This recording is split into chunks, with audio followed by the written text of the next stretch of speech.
Bon, mais la question, elle est très forte. Ça, c'est certainement une question très forte. La question, elle est la suivante. Tu vois, c'est que Léa, quand elle a arrêté d'avoir des enfants, elle a, comment dire, elle a. Alors, j'enlève mon pin, j'en ai marre de mon pin. C'est dégueulasse. T'as tenu 2 secondes. Ah, c'est pas moi. Ah, ça va passer, on va l'oublier, le petit bouton rouge. C'est drôle, hein, mais en vrai, c'est comme ça. Ce qui est sympa. Oh! Incroyable! Vous me dites quand même, là. Voilà, ok, je dis à David. C'est une feinte, c'est pas possible. Ah, vas-y, je vois qu'il est là. Il a changé, il a les cheveux blonds et tout. Ouais! Ouais, que t'étais fâché avec moi! Shalom! Shalom, mon ami! Comment tu vas? Plaisir! Ah, ça fait plaisir, ça fait longtemps. Voilà, quand je vais te le retrouver. Ça me dit mon doctorat, je suis piqué en plein milieu de mon doctorat. Avant de commencer le je suis content. J'aime bien avoir l'exclusivité, évidemment, mais c'est tellement longtemps que je suis content. Que ça passe. C'est le scout d'Israël. Alors, attendez. Vous avez fait un Dvar là. Oui, j'ai ça. Alors, je vais faire le Dvar. Le Dvar, la question, c'est un Dvar sur la paracha. Si tu vois, en fait, c'est que ça. Je sais pas c'est quoi la question. Il y a une question, tu vois, très forte dans la paracha. C'est, en fait, tu vois, donc, dans la paracha, il y a Yaakov, il se marie avec Léa, et avec elle, il a 4 enfants au début. Après ça, elle arrête d'avoir des enfants. Après ça, Rachel, elle est dépressive, ou je sais pas quoi, elle dit quoi, elle est jalouse et tout ça. Et elle dit, OK, je vais donner ma servante, comme ça, je vais avoir moi aussi des enfants. Et elle donne sa servante, elle a 2 enfants, Naphtali et, je ne sais plus comment il s'appelle, Elder et Naphtali. Et après ça, hein, OK. Donc pour l'instant, tu comprends qu'en fait, si tu veux, Rachel, elle donne son esclave pour avoir des enfants parce qu'elle n'en a pas. Et c'est ce qu'on a vu, par exemple, avec Sarah, qu'elle n'avait pas eu d'enfants, donc elle a donné son esclave pour avoir des enfants. Donc c'est un truc qu'on retrouve, tu vois. Mais la question, elle est que voilà, Léa, elle a déjà 4 enfants. Et après, elle décide de donner son esclave à Yaakov pour avoir encore 2 enfants. Tu vois, elle va redonner son esclave et elle va avoir avec lui Gad et Asher. Et tu vois, la question est de dire pourquoi elle fait ça. D'abord, pourquoi Yaakov, il accepte ça. C'est-à-dire, Yaakov, il a déjà, maintenant, à ce moment-là, il a déjà 6 enfants. Qu'est-ce que je veux dire? C'est pas comme Abraham qui en a 0, je sais pas, tu vois. Et tu vois, normalement, tu vois, ça veut dire se marier avec une esclave et tout ça, ça veut, ok, si t'as pas le choix, si t'as un truc, tu vas me racheter, tu vois, elle était déprimée, elle dit, ok, donne-moi elle accepte de prendre son esclave, mais pourquoi maintenant, déjà, Léa, elle donne son esclave? Et pourquoi est-ce qu'après ça, tu vois, et pourquoi maintenant, après ça, Yaakov, tu vois, il accepte déjà de se marier avec l'esclave de Rachel? Il n'y a aucune raison, normalement. On avait vu ensemble dans le Sforno ou dans le Ibn Ezra que. C'est le Ramban qui disait ouais, qu'il avait peur qu'elle avait avec des goyim et tout ça qu'il a fait. Non, mais c'est exactement, c'est le Ramban, il pose la question, elle fait ensemble, c'est le Ramban. Et moi, tu vois, après ça, j'ai vu, tu vois, ça veut dire, ok, c'est une super question, tu vois, parce que le Ramban lui donne une réponse super bizarre. Il dit, en fait, non, elle avait peur. Et le Ramban, il dit qu'en fait, il pensait que Léa, elle pensait que Yaakov, il voulait avoir plein d'enfants pour conquérir la terre d'Israël. Il voulait avoir une armée et que donc il allait avoir des goyotes pour aller avoir des enfants avec des goyotes. Donc il a dit, ok, prends mon esclave, c'est déjà mieux que d'aller avoir des goyotes. C'est dans le Ramban, un truc incroyable, tu vois. Moi, je trouve que la réponse, elle est faible, tu vois. Mais tu vois, mais après ça, tu vois, j'ai vu dans le tu vois, mais a priori, c'est ça, tu vois, parce qu'il est marqué quand Léa, l'esclave de Léa, elle a le premier enfant, il s'appelle Gad. Et elle dit Bagad. Bagad. Et tu vois, ça veut dire Bagad, tu vois, Rachid dit, la première explication, il dit Bagad, c'est Ba Mazal Tov. Parce que Gad, c'est un lachin de Mazal, tu vois, ça veut dire en arabe, c'est Navodazara qui devait à l'époque, c'est un Mazal, le Mazal s'appelle Gad. C'est pour ça que dans Shulchan Aruch, c'est marqué que quand on fait Birkat Amazon, on doit enlever le pain. S'il y a des pains entiers, il faut les enlever de la table. Dans Shulchan Aruch, il y a marqué en tout cas, il ne faut pas amener des pains entiers sur la table quand on fait Birkat Amazon. Il y en a qui pensent normalement qu'il faut l'enlever quand on fait Birkat Amazon, parce que c'est marqué comme ça sur Shulchan Aruch, parce que c'est comme signifié comme s'il faisait la Vodazara de Gad.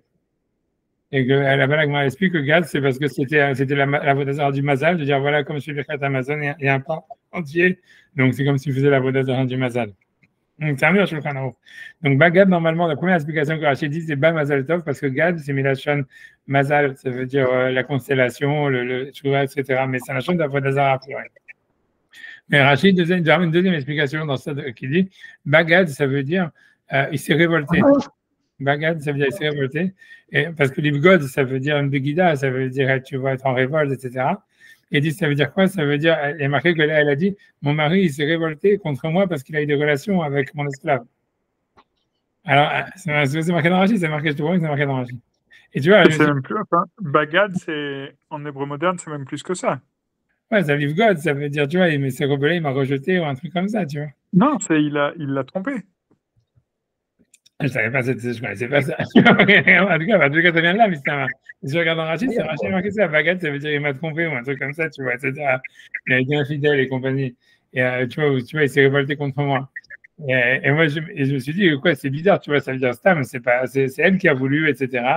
Et c'est elle qui a amené son esclave et tout ça, donc qu'est-ce qu'elle se plaint, tu vois ce que je veux dire, c'est super bizarre. Mais tu vois, alors c'est pour ça, moi je me suis dit que le chat, moi je me dis un des chats pour répondre aux deux questions. Moi, j'ai compris comme ça veut dire que, tu vois, parce que dans le Zohar, il y a marqué qu'en fait, Yaakov, il était complètement, tu vois, ça veut dire hypnotisé par Rachel. Et tu vois, ça veut dire qu'il était, tu vois, ça veut dire qu'il était complètement, tu vois, et que Léa, en fait, elle voulait c'est marqué dans le Zohar, elle voulait l'enlever de sa, tu vois, il était comme s'il était possédé, elle voulait le libérer du spell. Comment? Son emprise, voilà. Donc, tu vois, donc ça, c'est dans le Zohar, il y a marqué un truc comme ça. Mais moi, je crois, moi, je suis motif nofar Michéli, ça veut dire, comme je dis au niveau psychologique, tu vois, ça se comprend parce qu'en fait, tous ceux qui ont été, tu vois, aimés par leur mère à mort, en fait, après ça, tu vois, ils sont complètement fous amoureux des femmes, surtout de leurs femmes, tu vois. Parce qu'ils idéalisent, tu vois, comme Jacob, il était le chouchou de sa mère par rapport à Esav, tu vois, que son père, il aimait Esav, et donc, c'est sûr que tu vois, ok, tu veux ne pas être d'accord. Mais tu vas enchaîner. Ok, c'est la psychanalyse à deux balles. Ok. Peu importe si c'est vrai ou c'est pas vrai, mais en tout cas, il y a marqué ça dans le doigt. Et tu vois, moi j'ai dit que le chat, c'est ça. Donc ça veut dire qu'en fait, que tu vois que Léa, en fait, elle essayait. En fait, Yaakov Kanye, il était en fait super amoureux des femmes. Et qu'en fait, tu vas essayer justement de lui dire, tu vois, qu'il arrête d'avoir une relation idéalisée avec les femmes. Donc c'est pour ça que quand elle lui a donné son esclave, elle a dit bagage, il s'est révolté contre moi. Et c'est bien, tu vois, dans le sens, tu vois, il est en train de grandir, tu vois, il est plus comme ça, Stam, un petit amoureux, tout et tout ça, de ses femmes et tout ça. Alors, c'est un seul répertoire. Je ne sais pas si c'est vrai, je ne sais pas si c'est vrai. En tout cas, les questions, c'est des questions. Ça veut dire comment, tu vois, comment Léa, elle a dit, tu vois, elle-même, elle a donné son esclave. Et déjà, c'est bizarre qu'elle l'a fait, comme on a vu dans le Ramban, qui était une réponse très bizarre.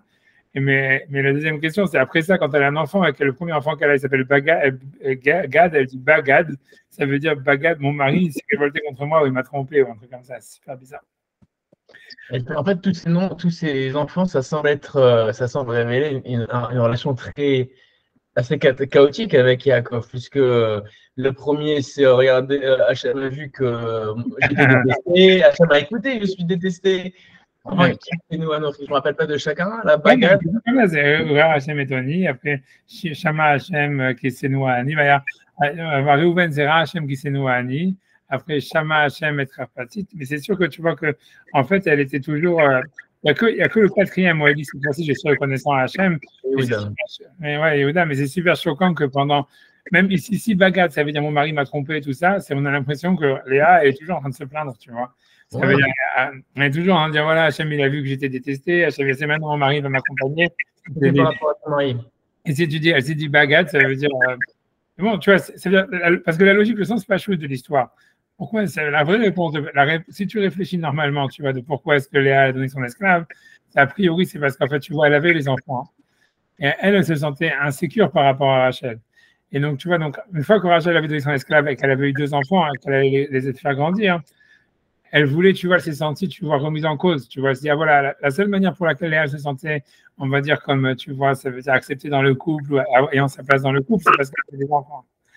Donc, tu vois, donc, elle s'est dit, voilà, maintenant Rachel aussi, elle a des enfants, il faut que moi aussi j'en donne plus. Comme ça, tu vois, je suis sûr de récupérer, tu vois, ma place de leader, tu vois. C'est ça tu vois, c'est ça la page toute. Ça veut dire, le sens littéral, c'est ça, tu vois. Mais bon, tu vois, c'est pas très glorieux, en tous les cas. On dirait qu'elle passe sa vie à gagner, à être reconnue par son mari, en fait. Ouais, c'est tout son but. Et son mari, en plus, il n'aime pas, tu vois. C'est ça, c'est ça, elle a beau faire des pieds et des mains. Ouais. Dans tous les sens du terme. Et du coup, je sais pas si à la fin, il l'aime, Birkal. Avec les 10 gosses et les 8 garçons et la fille. Non, il a marqué que c'est noir, il a détesté, tu vois. Il a marqué que c'est noir, il n'a pas marqué c'est fort comme langage, c'est-à-dire qu'il était détesté, tu vois. Mais parce que parce qu'elle avait pris la place de sa sœur le jour du mariage. Tu vois, ça veut dire que c'était une arnaque, tu vois, chez Nkedugmata de faire un truc comme ça. Il n'y a personne d'autre dans l'histoire qui a fait ça, tu vois. Bah, il pourrait aussi détester Rachel dans ce cas-là, parce que elle est complice. Ouais, c'est sûr, t'as raison, c'est sûr, mais Une famille d'escrocs, là. ouais, non, c'est sûr que tu vois, mais lui, il gagnerait quand Rahel était complètement. Mais donc, elle a appelé Gad. En fait, la première question, enfin, la question une, c'était pourquoi elle a donné Zilpa, sachant qu'elle avait des enfants. Et là, il y avait une réponse du Ramban, comme quoi elle ne voulait pas qu'Yaakov aille chez les Goyotes. Ouais, Et après, il disait que Yaakov était un homme à femme, il aimait trop les femmes parce qu'il aimait par sa mère, etc. Et du coup. Ah, c'est moi qui ai Oui, je sais, la famille. Je sais pas si tu veux, c'est pas. Mais vous dites qu'elle a dit Bagad dans le sens c'est bon, j'ai déjoué le sort. Yaakov n'est plus un homme à femme. Ouais, un truc comme ça, voilà, c'est ça. Maintenant, tu vois, ça veut dire que maintenant, comme il a eu 4 femmes et que tu vois, etc., machin, je pense qu'il a eu sa dose, tu vois, ça veut dire. Non, je pense que chacune des femmes, en fait, si tu veux, elle a enlevé de la passion qu'il avait pour l'autre, tu vois. Tu vois, tu peux être super amoureux d'une femme, mais tu vois, pas de 2, pas de 3, pas de 4, tu vois. Après, ça y est. On dit, plus on lui donne à manger, plus il a faim. L'appétit en mangeant. C'est ça, peut-être, mais pas l'amour, tu vois. Ça veut dire là-bas, tu vois, c'est ce que tu veux dire, tu vois, c'est. Ah oui. Tu les coupes en atteste. Je sais pas si c'est vrai, je sais pas si c'est pas vrai, mais les questions, c'est des questions. On étudie maintenant le Maral. Et maintenant, moi, je dis, alors, on commence. Je sais, on est dans le chapitre Aleph, on est encore dans le Père Aleph. Mais on va commencer dans le tu vois, je voulais que je mette dans Sepharia et je mets Shasrin comme vous voulez. Moi, j'ai récupéré le mien. Je ne sais pas si tu l'as, Yoni. Moi, je veux bien. On est Netzach Israël. Ok, alors attends une seconde, il faut que je le trouve déjà. J'ai tous les cours soigneusement gardés, mais je suis encore lent. J'y vais par minute. Là, je suis encore dans Tisha B'Av. Non, mais de toute façon, on avance tellement pas que, tu vois, c'est la. Ah, attends, mais à la fin de David, hier, la semaine dernière, elle s'est moquée de nous et tout ça. Donc, je vais avoir 8 heures de cours. Est en jeu, je ne peux plus me laisser. On va avancer, c'est terminé. J'ai 8 heures de cours à rattraper. On avance hyper lentement. On a avancé, on a fait 2 paragraphes. 2 secondes, on va avancer maintenant. Et Shalom à l'Israël. Tu vois, 2 secondes. 2 secondes, donc normalement. J'ai envie de commencer. Attends, je dis où est-ce qu'on est. On est deux. 2 secondes, j'arrive. Nous, on avance en profondeur, sur place. Ok, donc dans 2 secondes. Donc, on fait ok, attends 2 secondes. Je fais share screen. On n'est pas des capitalistes du texte. C'est sûr, il n'y a rien qui passe, mais bon, quand même, on avance. Voilà, donc on fait ça. On est Veramzu Chachamim Dabarze Behor Madame. C'est là où je prends le signe. Ouais, très bien. Ouais, joli. Donc, je dis Veramzu Chachamim Dabarze Behor Madame et Vereshit Rabba Parashat Lech Lecha. C'est-à-dire, donc je dis traduit, je ne suis pas dans la traduction. Donc, il y a une ligne qui va expliquer, c'est-à-dire que, grosso modo, pour dire dans cette histoire-là, ce qu'il va annoncer ici, c'est qu'il avait dit déjà avant, c'est comme s'il y avait 3 aspects de la galoute. Il y avait un aspect qui est lié en fait à l'éparpillement, ce qu'il va appeler le piso. Un autre aspect qui est lié en fait au fait de ne pas avoir d'indépendance. Et le troisième aspect, on a l'impression, c'est d'être esclave. C'est 3 aspects différents. C'est sur ça c'est ça qu'il va ramener le Midrash et c'est ce qu'il avait déjà parlé avant par rapport à ça. Donc en tout cas, il ramène le Midrash comme ça. Donc dans le Midrash, il aimerait comme ça. Mohammed Reshit Rabba Parashat Lech Lecha, Vayomer Hashem el Avram Yado Ateda. Ça veut dire Hashem, il a dit à Abraham, sache, tu vois, donc la suite du pasuk, c'est Kigea Yezaracha Beretz Olahem Vavadum Veinu Otam Arba Machana. Donc ça, c'est avant l'alliance d'entre les morceaux du Brit Ben Abetarim ou juste après l'alliance des morceaux. Quand il fait l'alliance des morceaux, il lui dit ça au début. A priori, ça parle de l'exil qu'il y aura en Égypte, c'est tout. Mais en fait, le pasuk, il est, comment dire, il n'est pas clair. Il dit donc c'est très générique, il n'y a pas marqué l'Égypte, il n'y a pas marqué, etc. Donc voilà, donc c'est pour ça que le Midrash, et en fait aussi le fait qu'il y a marqué Hachem dit à Abraham Yado Ateda, c'est-à-dire sache en répétant le mot Yedia. Donc le Midrash, il va interpréter ça, que ça parle en fait voilà, du futur. Puisque Yado Ateda, c'est du futur. Les deux, en fait, Yado, c'est sage, tu sauras. Donc, mais si c'était pas le futur, ce serait quoi? Il va pas lui annoncer un truc du passé. Ouais, ok, mais disons, on va dire c'est de la répétition, tu vois, c'est sûr que tout est futur, tu as raison, mais ça veut dire, a priori, c'est la répétition. Il aurait pu lui dire, Teda, tu vois, Kiga Yezaraha. Et Yado Ateda, on a l'impression, tu vois, c'est sache-le, ou un truc comme ça, tu vois, que ça soit connu et su. Et voilà, et tu vois, et ça veut dire l'agma, le Midrash, il va interpréter, tu vois, tu vois, ça veut dire, voilà, cette double formule. Pas simplement pour dire que c'est le futur et que ça parle des autres exils, mais ça veut dire ce que va prendre le moral de ça, c'est que ça veut dire que Yado Ateda, ça veut dire, c'est comme si on te disait Yadoa, ça serait la libération, et Teda, c'est l'exil. Ou tu vois, comme si, en fait, il y a deux choses à connaître, l'une par rapport à l'autre. Puisque lui, en fait, il avait dit aussi avant ça qu'on peut comprendre l'exil que par rapport à la libération que par rapport à l'exil. Donc lui, il va prendre, en fait, de ce midrash que c'est ça ce qu'Hachem, il a dit à Abraham, quand il lui dit Yadoa Teda, ça veut dire sache, tu sauras, dans le sens où tu sauras la libération quand tu auras l'exil. Voilà, donc je fais le midrash, je dis le midrash, je dis Yadoa, donc il dit le midrash, Yadoa Shani Mefazran, ça veut dire sache-le que je vais les éparpiller. Teda Shani Mekavsan, sache aussi que je vais les rassembler. Yadoa Shani Memashkenam, ça veut dire sache que je vais les mettre en dépôt, ça veut dire en fait qu'ils vont être mis sous la domination d'un autre pays. Teda Shani Porkan, sache que je vais les racheter, dans le sens où c'est comme quand quelqu'un met quelque chose en dépôt. Après ça, il peut racheter le gage, quoi. Tu vois, il reprend le gage qu'il avait mis en dépôt. Yadoa Shani Meshar Bedan, donc sache que je vais les rendre esclaves. Teda Shani Goalam, donc sache que je vais les libérer. Ok. Donc il dit Adkan, donc ça c'est le Midrash. Et donc lui, ce qu'il veut dire, donc lui va expliquer en fait que le Midrash veut montrer que dans la galoute, il y a trois aspects. Il y a l'aspect de l'éparpillement, l'aspect en fait de pas avoir d'être pris dans le domaine de quelqu'un d'autre, comme un mashkon, comme un gage qui est pris en garantie par quelqu'un d'autre. Donc en fait, il est vraiment, tu vois, le gage c'est spécial, ça veut dire le propriétaire, celui qui a prêté de l'argent, qui a pris un gage, il ne peut pas utiliser le gage. Mais en tous les cas, il est dans son domaine. Donc ça serait ça, c'est qu'Israël, à part l'histoire d'être esclave, ils ne sont pas dans leur domaine. Et ensuite, il y a un troisième aspect qui sont Avadim, tu vois, Meshar Bedam, et après Géoula. Donc, je lis ce qu'il dit Maral, dit Velo Tsrekub à Midrash, les Vaher, Koelou Advarim. Ils n'ont pas eu besoin, donc, dans le Midrash, d'expliquer toutes ces choses-là. Shem Minyan Echad, qui sont une seule chose. C'est-à-dire, lui veut dire, si on nous disait simplement qu'est-ce que c'est la libération, qu'est-ce que c'est le galout, voilà, pourquoi est-ce que le Midrash, il a en fait divisé ça en trois aspects? Donc, il dit Beda Yaloloma, Yadoa Shani Meshar Bedam, Teda Shani Goalam. C'est-à-dire, sache que je vais les asservir. Voilà, sache que je vais les asservir et sache que je vais les libérer. Chez Zewa Ekar, parce que c'est ça le truc principal, chez Masker Bechol Makom, qu'il mentionne à chaque endroit, chez Ega d'Israël, qu'il va libérer Israël. Velamalo Askir Akinus Vapirouk. Donc pourquoi est-ce qu'on a mentionné ici deux autres aspects qui sont le rassemblement et ensuite le rachat, on va dire. Donc il dit chez Ratsou les Faresh, donc c'est simplement ils ont voulu expliquer que Bishte Elumilot, que dans ces deux mots, Yado Ateda.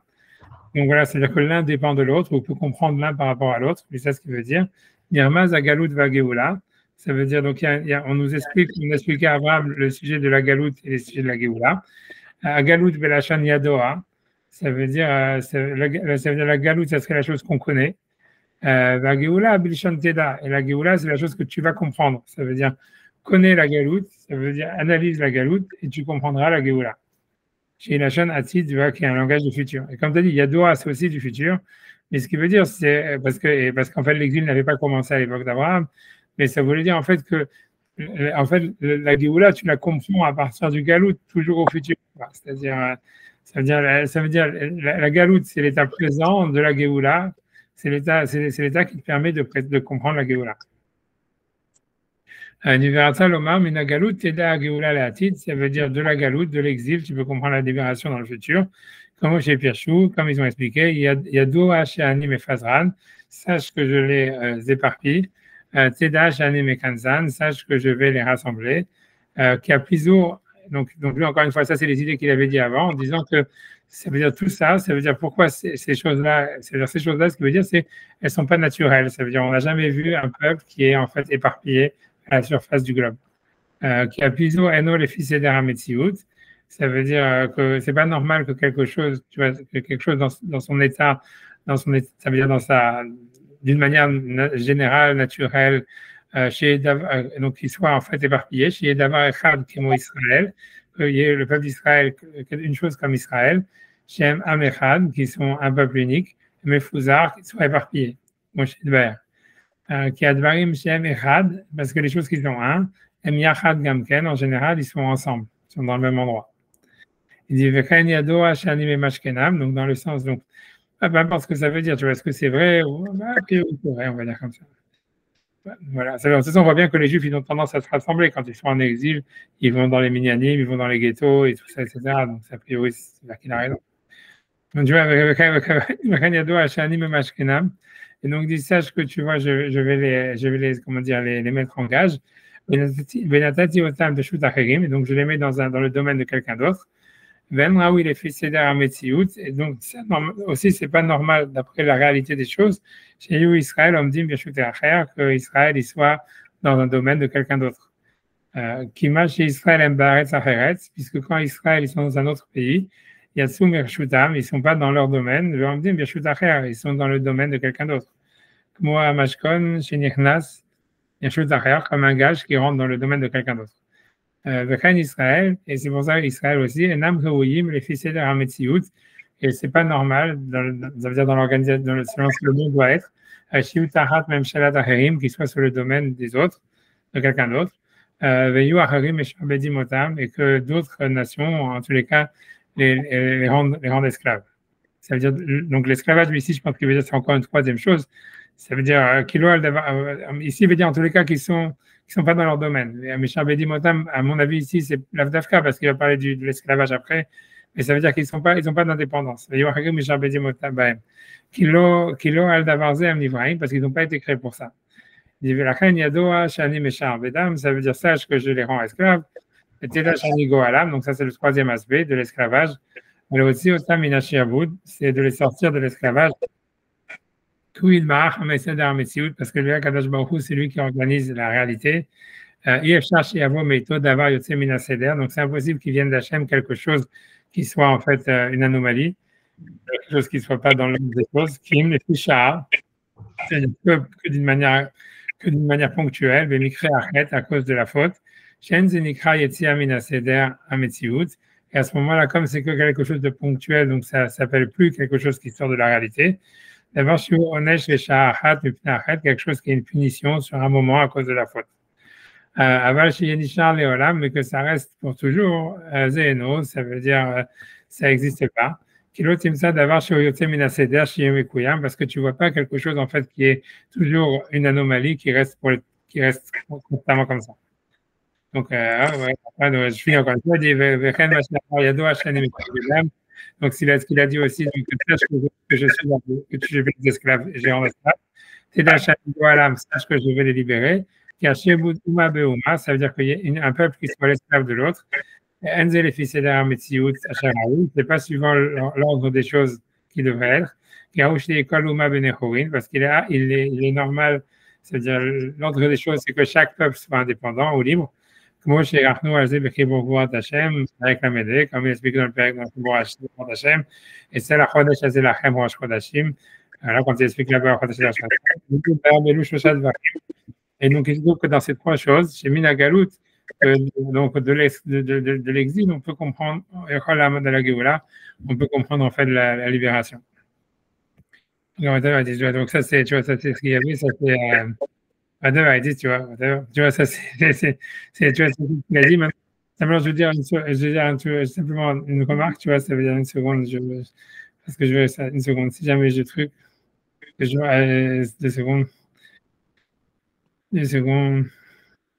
tu vois, ça veut dire tu vois, dans la note 34, ce qui vous dit plus ou moins ce que je vous ai dit à l'oral, mais ce que je veux dire, ce que tu vois, c'est 2 secondes. 2 secondes. Ok, 2 secondes. Tu vois, c'est 34? Je suis en train de regarder la Haga, tu vois, je me rappelle, tu vois, parce qu'il y avait une Haga qui était intéressante, tu vois, que Ah. Ouais, je prends la Haga 47, tu vois, voilà, la note 47. Je ne sais pas si vous voyez, tu vois. Sinon, Oui. Voilà, tu vois. Donc lui, tu vois, dans la Haga 47, il va dire, tu vois, quelque chose d'intéressant, parce que lui, il va creuser sur cette histoire-là, en fait, tu vois, de la Galoute. Donc il dit, tu vois, donc tu vois celui qui a fait la garotte, c'est Hartman, je crois, Hartman. Il dit Amod Oe, chez Abakasha, les bitou la galoute.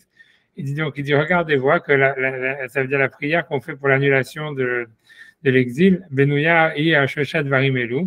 Ça veut dire elle est construite sur ces trois choses-là. Parce que c'est ainsi qu'on fait la tefila. Teka, le chauffard gadol, nous. On sonne dans le grand chauffard pour notre libération. Pesanes, les kabes galuyotenu. Et ça veut dire aimer un étendard pour rassembler notre exil. Le kapsenu yahad, marvakanfot haaretz, arsenu. Ça veut dire rassemble-nous ensemble des quatre coins de la terre vers notre terre. Donc il dit arrête chez tfilazo. Donc on voit que cette bracha, cette tfila, le benouya, Odam Shosha Halakim, sur ces trois, elle est construite sur ces trois parties. Achalak Harishon, pour Bakashat Siluk Ashiabud, ça veut dire que la première Bakasha, c'est, on dit Teka Bishofar Gadol Achirutenu. Donc ça veut dire c'est le fait d'enlever l'esclavage, tu vois, puisque c'est la Chirut. Et a priori, le chauffard, normalement, ça symbolise la Géoula. Et marqué celui qui voit un chauffard dans le Chalom, il se paie les Géoula. Parce que tu vois, ça veut dire le chauffard, ça symbolise la libération. C'est ce qu'on se donnait quand on libérait les esclaves au moment du Yovel. Tu vois, Achalak Hasheni ou Bakashat Siluk Apizour, ça veut dire tu vois, ça veut dire le Chalak Hasheni, ça veut dire que dans le Kabes Galuyotenu, donc c'est le rassemblement des exilés, donc c'est la deuxième partie. Chalak Hashlishi, et la troisième partie, c'est Bakashat Siluk Ayetziam Namakom, c'est donc, ça veut dire le fait de rentrer en Israël, puisqu'on dit Mabakanfot Haaretz, c'est l'Arsenu, ça veut dire pour rentrer en Israël. Juste la différence entre les deux derniers, j'ai pas trop compris. Est-ce que tu avais des, tu vois, c'est que lui, voilà, ça, c'est la deux choses. Il y a une différence, tu vois, je pense que ce que tu n'as pas compris, c'est, tu vois, parce que les deux derniers, ça fait de la confusion, parce que l'ordre que tu as donné ici, c'est pas le même ordre que dans le Maral. Ça veut dire, tu vois, ça veut dire que le Maral, il fait une distinction. Il y a une chose, tu vois, le rassemblement ça veut dire, et le rassemblement et le fait d'être éparpillé, ça on comprend, tu vois, cette partie. La deuxième, là où il y a une distinction plus difficile qui fait, c'est entre le fait d'être esclave, c'est une chose, tu vois, et d'être libéré de l'esclavage, et il y a entre dans le fait, tu vois, d'être dans son propre domaine et dans le domaine d'un autre. Ça veut dire, oui, l'idée, c'est que même si tu n'es pas esclave, on va y avoir les Juifs aujourd'hui en France, par exemple, on peut dire, ils ne sont pas esclaves, tu vois. On peut dire, tu vois, ils ont le même droit que tout le monde, donc ils payent les mêmes taxes, ils ont les mêmes impôts, la même chose.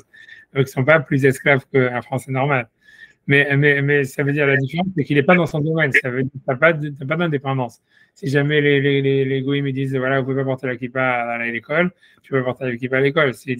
Donc, tu vois. Donc c'est ça ce qu'il appelle un mashkon. Pour lui, l'idée que le Midrash, quand il parle de mashkon, ça veut dire que le mashkon, c'est un objet que le type qui a le mashkon chez lui, il ne veut pas l'utiliser parce qu'il ne lui appartient pas.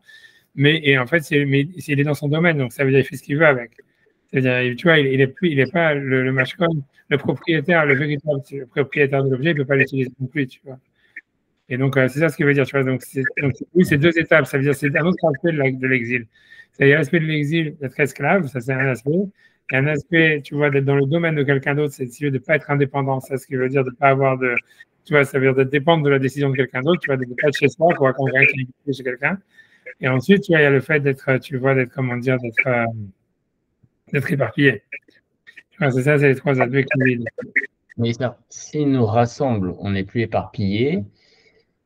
Enfin, la question, c'est quelle différence entre le fait d'être rassemblé et le fait d'être en Israël? Et parce que tu vas être rassemblé en Ouganda. Mais c'est quoi rassembler en Ouganda? C'est quoi qu'on est rassemblé? C'est quoi qu'on est rassemblé? C'est que la pêche toute, tu vois, ça veut dire. C'est pour ça que tout le monde pensait, tu vois, que le kibbutz Galouyat, il était en Amérique. Parce que tu vois, en fait, tu vois, ça veut dire parce que dans la pêche toute des Midrashim, normalement, si tu regardes dans plein de Midrashim, c'est pour ça que je voulais parler un peu de ça aussi, tu vois, parce que c'est ce qui m'inquiète. C'est que dans les Midrashim, normalement, il y a marqué que le rassemblement des exilés, il a lieu à l'extérieur d'Israël. Et après, une fois que tous les exilés sont rassemblés à l'extérieur d'Israël, ils rentrent en Israël. Tu vois, même tu vois dans la bracha, justement, qu'il a cité, c'est ce qui se passe. Il dit Teka Shofar Gadol Cherutenu. Ça, tu peux dire, voilà, ça s'est arrivé depuis, on va dire, l'ère napoléonienne où en fait, les Juifs, ils sont plus esclaves des nations. Tu vois, ça veut dire, personne, tu vois, ça veut dire tout le monde a les mêmes droits que les autres, on va dire, dans la plupart des pays, pas en Iran ou j'en sais rien.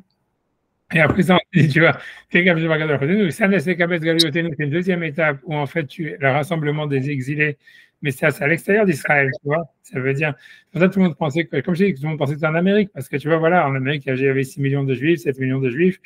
C'est que d'abord, tous les Juifs, tu vois, ils se concentrent dans un seul pays. dans un seul endroit. Ça ne c'est Kabetz Galuyotenu, mais Kabetzenu Yahad, Merba Kanfot Haaretz. Et après, c'est l'Arsenu, tu vois. Ouais. Et Donc, en gros, il y a le rassemblement géographique et avant un rassemblement sous forme d'union, en fait. On est unis, mais pas en Israël. pas en Israël, exact. Israël, normalement, tu vois, ça veut dire que Kibbutz Galuyot, normalement, il devrait avoir lieu en Chutz Haaretz. Et, tu vois, selon les Midrashim, tu vois, en tout cas, selon l'ordre de la Géoula, etc. Et tu vois, ce qui est manière aussi, tu vois, ce qui est très intéressant, tu vois, c'est quand tu regardes dans l'ordre, tu vois, ça veut dire. Parce qu'après ça, lui, il va citer, tu vois, le Maharal plus loin dans le chapitre, tu vois, qui est intéressant, tu vois, dans le Père Kavdalet, où là-bas, tu vois, il y a les trois, où Hachem, il a fait 3 Shvuot que les Bnei Israël ne devaient pas faire venir le Mashiach. Et lui, il va lier ces trois Shvuot, ces 3 serments qui sont liés à ces 3 choses-là, tu vois, à la libération, tu vois, au rassemblement de l'exil et en fait aussi en fait de son propre domaine.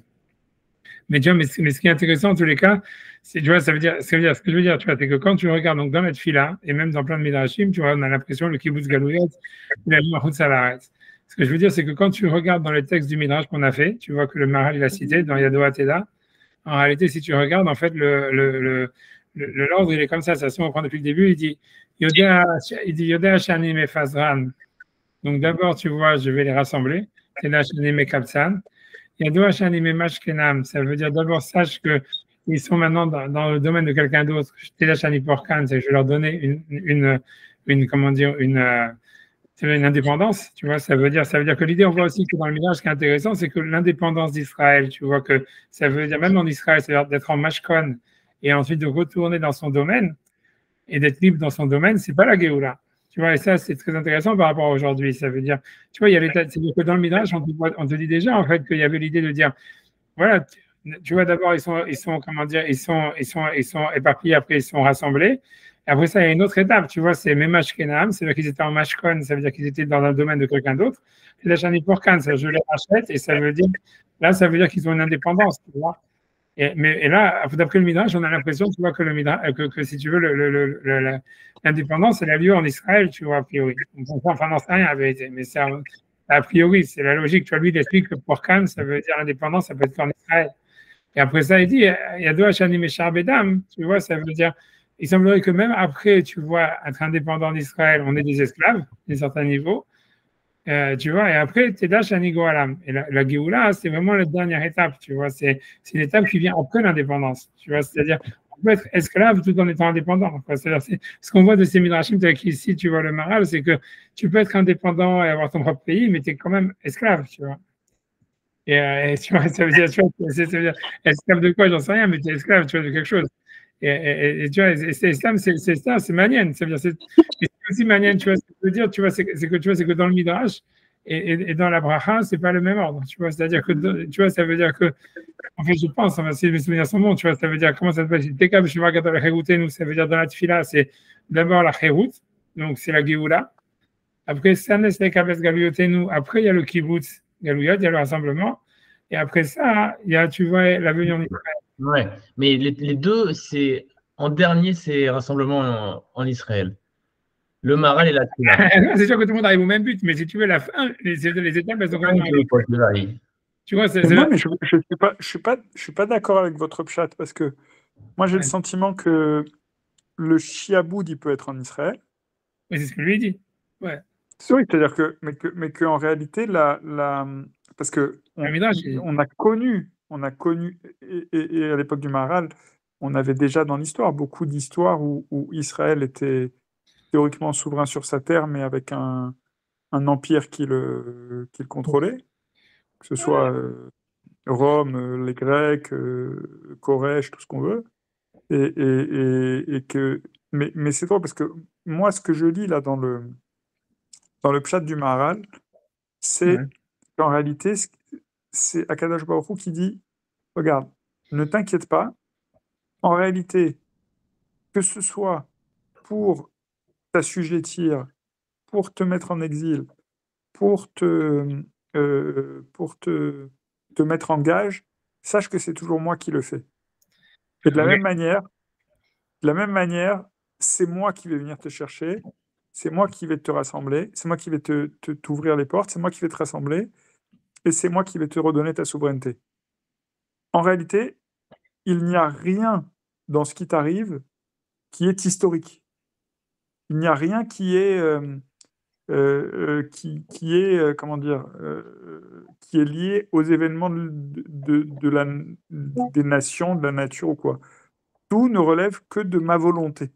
Comme si c'était... Moi, c'est comme ça que je lis. Comme quand on lit dans la Torah, vous savez, pas dans la Torah, dans la Haggadah, quand on dit Al-Yadi velo Al-Yadi Acher. Je vois ce que tu veux dire. Ouais, je comprends ce que tu veux dire. Ça, c'est pas contradictoire. Mais moi, ce que ça me fait penser à cette histoire-là, tu vois, parce que ce que tu dis, si ce que tu dis, tu vois, ça me fait penser à un truc, tu vois, parce que je te dis, parce que c'est quand ce que tu as dit, à quoi ça m'a fait penser, c'est parce qu'il y a marqué, tu vois, tu vois, c'est-à-dire, c'est pas dans la paracha de la semaine, mais c'est dans plus tard, c'est que, voilà, c'est dans la paracha de la semaine prochaine, je pense, tu vois, que Yaakov, tu vois, si tu veux, tu vois, Hachem, il lui dit de retourner en Eretz, en Israël et tout ça. Et après ça, a priori, pourquoi il lui dit de retourner en Eretz? A priori, le but, c'est d'aller voir ses parents, tu vois. Tu vois, et ça veut dire, voilà, et après ça, tu vas voir que Yaakov, en fait, jamais, tu vois, ça veut dire, même après avoir rencontré Esav, après avoir traversé le truc, etc., il va pas voir ses parents. Il n'y a pas pensé de lui-même. Mais non, non seulement ça, il y va pas. Tu vois, il y va pas. Ça veut dire, et après ça, tu vois, ça veut dire, on nous raconte, quand est-ce qu'il va voir son père? En fait, ça veut dire, on nous dit qu'il y a la mort de sa mère. Tu vois, Rivka, elle meurt. Elle avait envoyé comment dire, sa nourrice pour aller le chercher. Et que c'est comment ça s'appelle, Alan Bachout, Mineket, comment ça s'appelle, Dévora, Mineket Tamar, Mineket Rivka, Tamar, je crois. Je crois que c'est Tamar, tu vois, la nourrice de Rivka. Et en fait, comment c'est quoi? Je crois que c'est Mineket Rivka. Oui, c'est Mineket Rivka, c'est Tamar, Mineket Rivka. Je crois que c'est Tamar, son truc. Oui. Et tu vois, et en fait, elle meurt, et on nous dit, après ça, il l'enterre, et Elon Bachout, machin, blabla. On nous dit en fait que Rivka, elle est morte le même jour que la nourrice, mais qu'on n'a pas voulu le dire, parce qu'en fait, tu vois, parce que voilà, on a caché la mort de Rivka, parce qu'elle était la mère de Esav, on ne voulait pas parler de dire que Esav, il est venu l'enterrer. Et après ça, Yaakov, il va voir son père. Et tu vois, la question est de dire pourquoi est-ce que tu vois toutes ces années, il est resté, tu vois, ça veut dire il n'est pas revenu voir son père, tu vois, il n'est pas parti voir sa famille et tout ça, etc. Et en fait, c'est quand tu regardes, tu vois, comment dire, tu vois, dans Rashi, même dans le Midrash et tout ça, il dit c'est que ça, c'est pour le coup, c'est dans la paracha de la semaine, c'est que quand, c'est dans la paracha même de la semaine dernière, en fait, la semaine dernière, c'est que quand Rivka, elle a envoyé Yaakov, tu vois, chez Lavan, elle a dit, je vais venir te chercher. Elle lui dit, tu vois, elle dit, Varni el Chaga, un truc comme ça. Attends, je vais te dire c'est quoi. Il y a marqué, c'est la paracha de Khalissa, à la fin de la paracha, elle parle de Khalissa, de Toldot, elle dit, tu vois, elle lui dit, deux secondes, elle lui dit, il dit, Midnam Logha, Vata Beni, Shema Bekoli, Vikum, Berach Lecha, Elavan, Achi Sarana, Veyashavta Imo Yamim Achadim, עד אשר תשוב חמתך, עד ישוב אברהם, ושלחתי ולקחתיך משם. Et je j'enverrai quelqu'un, et je te ramènerai de là-bas. Là-bas, pourquoi vous allez mourir de le même jour? Et tu vois, et ça veut dire l'idée, c'est que, donc dans le Midrash, il est marqué que comme Rivka, elle avait dit ça, donc Yaakov, il a dit, moi, tant que ma mère, elle ne va pas me chercher, tant qu'on ne vient pas me chercher, je rentre pas. Et tu vois, et c'est ce qu'on voit, c'est parce qu'il avait dit ça. Et en fait, tu vois, et ça veut dire qu'après ça, comme elle avait envoyé quelqu'un pour le chercher, mais qu'elle est morte en chemin, donc il est rentré, c'est pour ça qu'il n'a jamais pu l'avoir en vie. Mais tu vois, mais selon ce que toi tu dis, ça peut être un remède par rapport à l'histoire avec la Shrina. Ça veut dire qu'en fait, Hachem, il a dit, c'est moi qui vais venir vous chercher, tu vois, parce qu'en fait, cette histoire-là qui est marquée sur Rivka qui dit à Yaakov, je viendrai te chercher.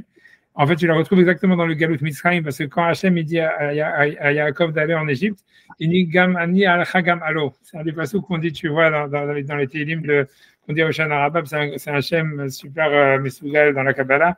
Mais il y a marqué, tu vois, ça veut dire je vais aller avec toi en Égypte, Ani Reditra Mitzrayima, Gam al-Chagam Alo, et je te ferai remonter. Et tu vois, tout le monde dit oui, c'est le même passage que Rivka lui avait dit aussi, que quand je vais te chercher, tu vois. Mais tu vois, et donc ça veut dire, voilà, je sais pas. Ouais. Donc on attend la mort d'Hachem pour venir. Non, c'est ça, mais ça voudrait dire non, parce que ça voudrait dire en fait que ça serait ça voudrait dire que même si le plan d'Hachem à la base c'était que nous on ne devait pas retourner en Israël et qu'il y avait les 3 serments que tu vois, on ne devait pas rentrer, les 3 jours, etc. Mais que c'est comme si en fait, tu vois, c'était un siman. De la même manière qu'en fait, tu vois, Rivka, elle n'a jamais pu appeler Yaakov, bien qu'il avait promis qu'elle allait le chercher, etc. Ça veut dire que nous aussi, tu vois, ça veut dire en fait, tu vois, ça veut dire qu'à la carte d'Hachem, la Shrina, elle est morte. Mais ça veut dire, tu vois, mais ça serait un truc comme ça serait un siman de dire qu'en fait, normalement, tu vois, ça veut dire qu'il fallait attendre le Mashiach, mais qu'en fait, tu vois, comme de la même manière que Jacob, il a dû rentrer chez ses parents sans que sa mère aille le chercher pour une raison ou pour une autre, c'est un siman que nous aussi, tu vois, on a dû rentrer sans avoir eu, sans que la Shekhinah vienne nous chercher, tu vois. C'est un argument pour les sionistes. Ouais, non, je sais, mais tu vois, c'est ce que tu vois, dans le passouk, tu vois, je sais pas, dans le passouk, dans le passouk, il y a marqué, tu vois, il est marqué, tu vois, dans le passouk, il y a marqué exactement dans la paracha de Vayigash, quand Hachem il parle à Yaakov, il lui dit, Vayomer, Anochi el Eloke avicha, al tira meredet Mitzrayma, ki legag gadol asimcha sham, Anochi eret imcha Mitzrayma, v'anochi a'alcha gam alo. Tu vois, alors que tu vois, il est mort en Égypte, il n'est jamais remonté. Mais c'est la même chose, tu vois, ça veut dire que la même chose que sa mère, elle lui avait dit, je vais aller te chercher, je viendrai te sortir de chez Lavan, elle n'est jamais venue. Hachem, il lui a dit aussi à Jacob, il lui a dit, je te ferai sortir d'Égypte, il n'est jamais venu le faire sortir d'Égypte.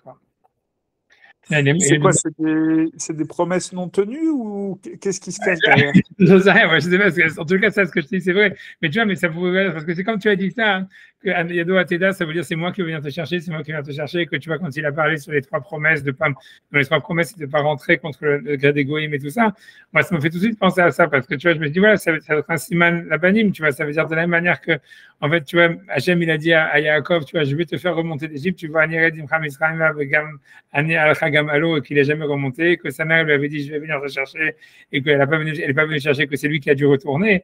Tu vois, ça voudrait dire en fait que tu vois, c'est un siman que nous, que tu vois, mais c'est déjà écrit, on va dire que tu vois que bien que dans la prophétie, normalement, ça aurait dû être qu'Hachem vienne nous chercher, c'est nous qu'on a dû rentrer, tu vois, un truc comme ça, c'est tout, tu vois. Mais c'est vrai que tu vois, c'est manière. Pourquoi c'est comme ça, j'en sais rien, tu vois, je sais pas, tu vois, si tu me poses la question, j'en sais rien, tu vois, c'est super bizarre, honnêtement, c'est hyper bizarre.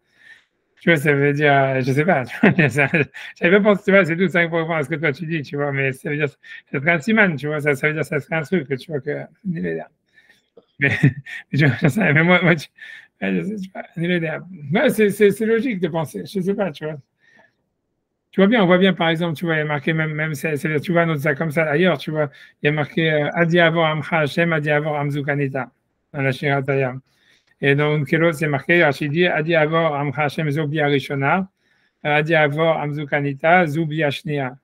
Tu vois, même Rachid, le Unkelos, il traduit comme ça, il dit Adi Avor Yatiardena. Yatarnona ou Yatiardena, je ne sais pas quoi. Ça veut dire que normalement, il y aurait dû avoir une deuxième créatrième souffle à l'époque de Ezra, mais que les Bnei Israël, ils n'ont pas eu le mérite, alors Hachem, il a pas fait. Mais tu vois, tu vois, c'est la même chose. Ça veut dire, en fait, tu vois, ça veut dire, il y a une névoie, et c'est pas toujours que la névoie s'accomplit, tu vois, comme ça devrait être, tu vois, parce qu'on n'a pas les mérites, un truc comme ça. Ça aurait été quoi la deuxième créatrième souffle à l'époque d'Ezra? Oui, soit au moins que le Yardan, il s'ouvre, un truc comme ça, qu'il y ait des miracles, tu vois, comme. Tu vois, ça veut dire, tu vois, si tu regardes. Ça peut être Yoshua.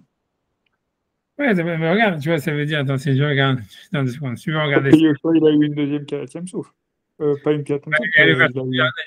Je pense que c'est Unkel aussi dit, attends, tu vas regarder, elle dit avant Hachem. Un deux secondes. Et toi, je vais regarder ça. Mais moi, c'est moi, enfin, mais tu vois, est-ce que tu dis, genre, ok, n'a rien à mis. Deux secondes.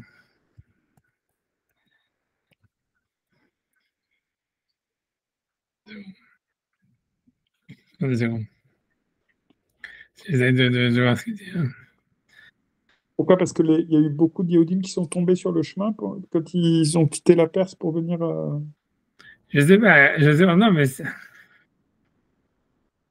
Ils n'ont pas eu des miracles pour pouvoir rentrer en Israël? Ils n'ont pas eu tellement, tu vois, c'est ça, il n'y avait pas eu de, tu vois. C'est ça, quand tu dis qu'il avait la pioche dans la main et l'épée dans l'autre. Ouais.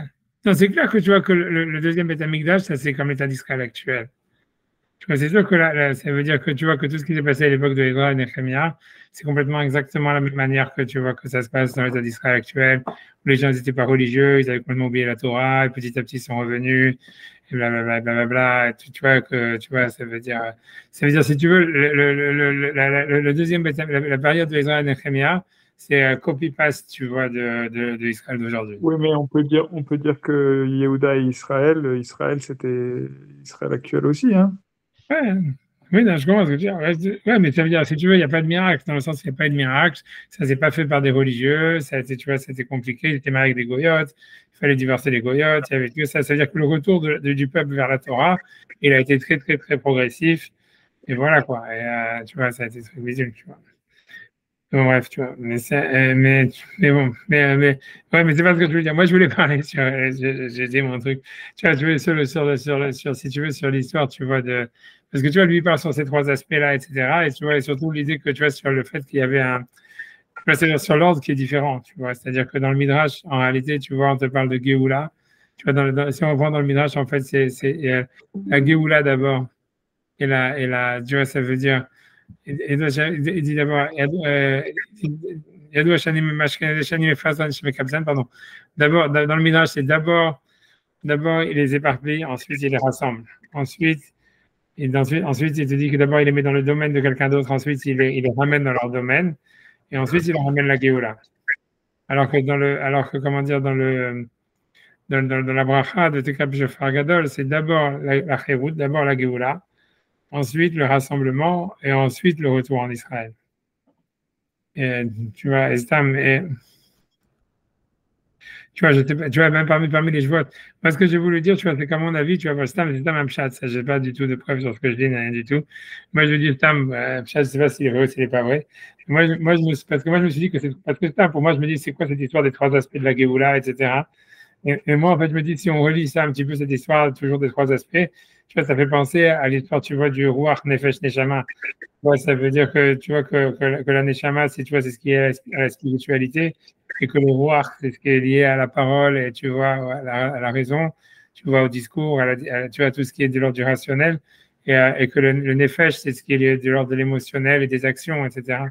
Et qu'en fait, si tu regardes, a priori, tu vois, ça veut dire que tu peux comprendre. Pour moi, le sens pachout, c'est de dire que, tu vois, ça veut dire le fait d'être le pisour, ça veut dire d'être éparpillé ou d'être rassemblé. À mon avis, tu vois, c'est ce qui correspond au nefesh, tu vois, c'est le truc le plus pratique. Physiquement, ouais, c'est physique, tu vois. Empêché. Voilà, c'est ça. Est-ce qu'on est rassemblé ou est-ce qu'on n'est pas rassemblé? Le fait, tu vois, par exemple, tu vois, d'être même mashken, ça veut dire d'être dans son propre domaine, d'être indépendant ou pas indépendant.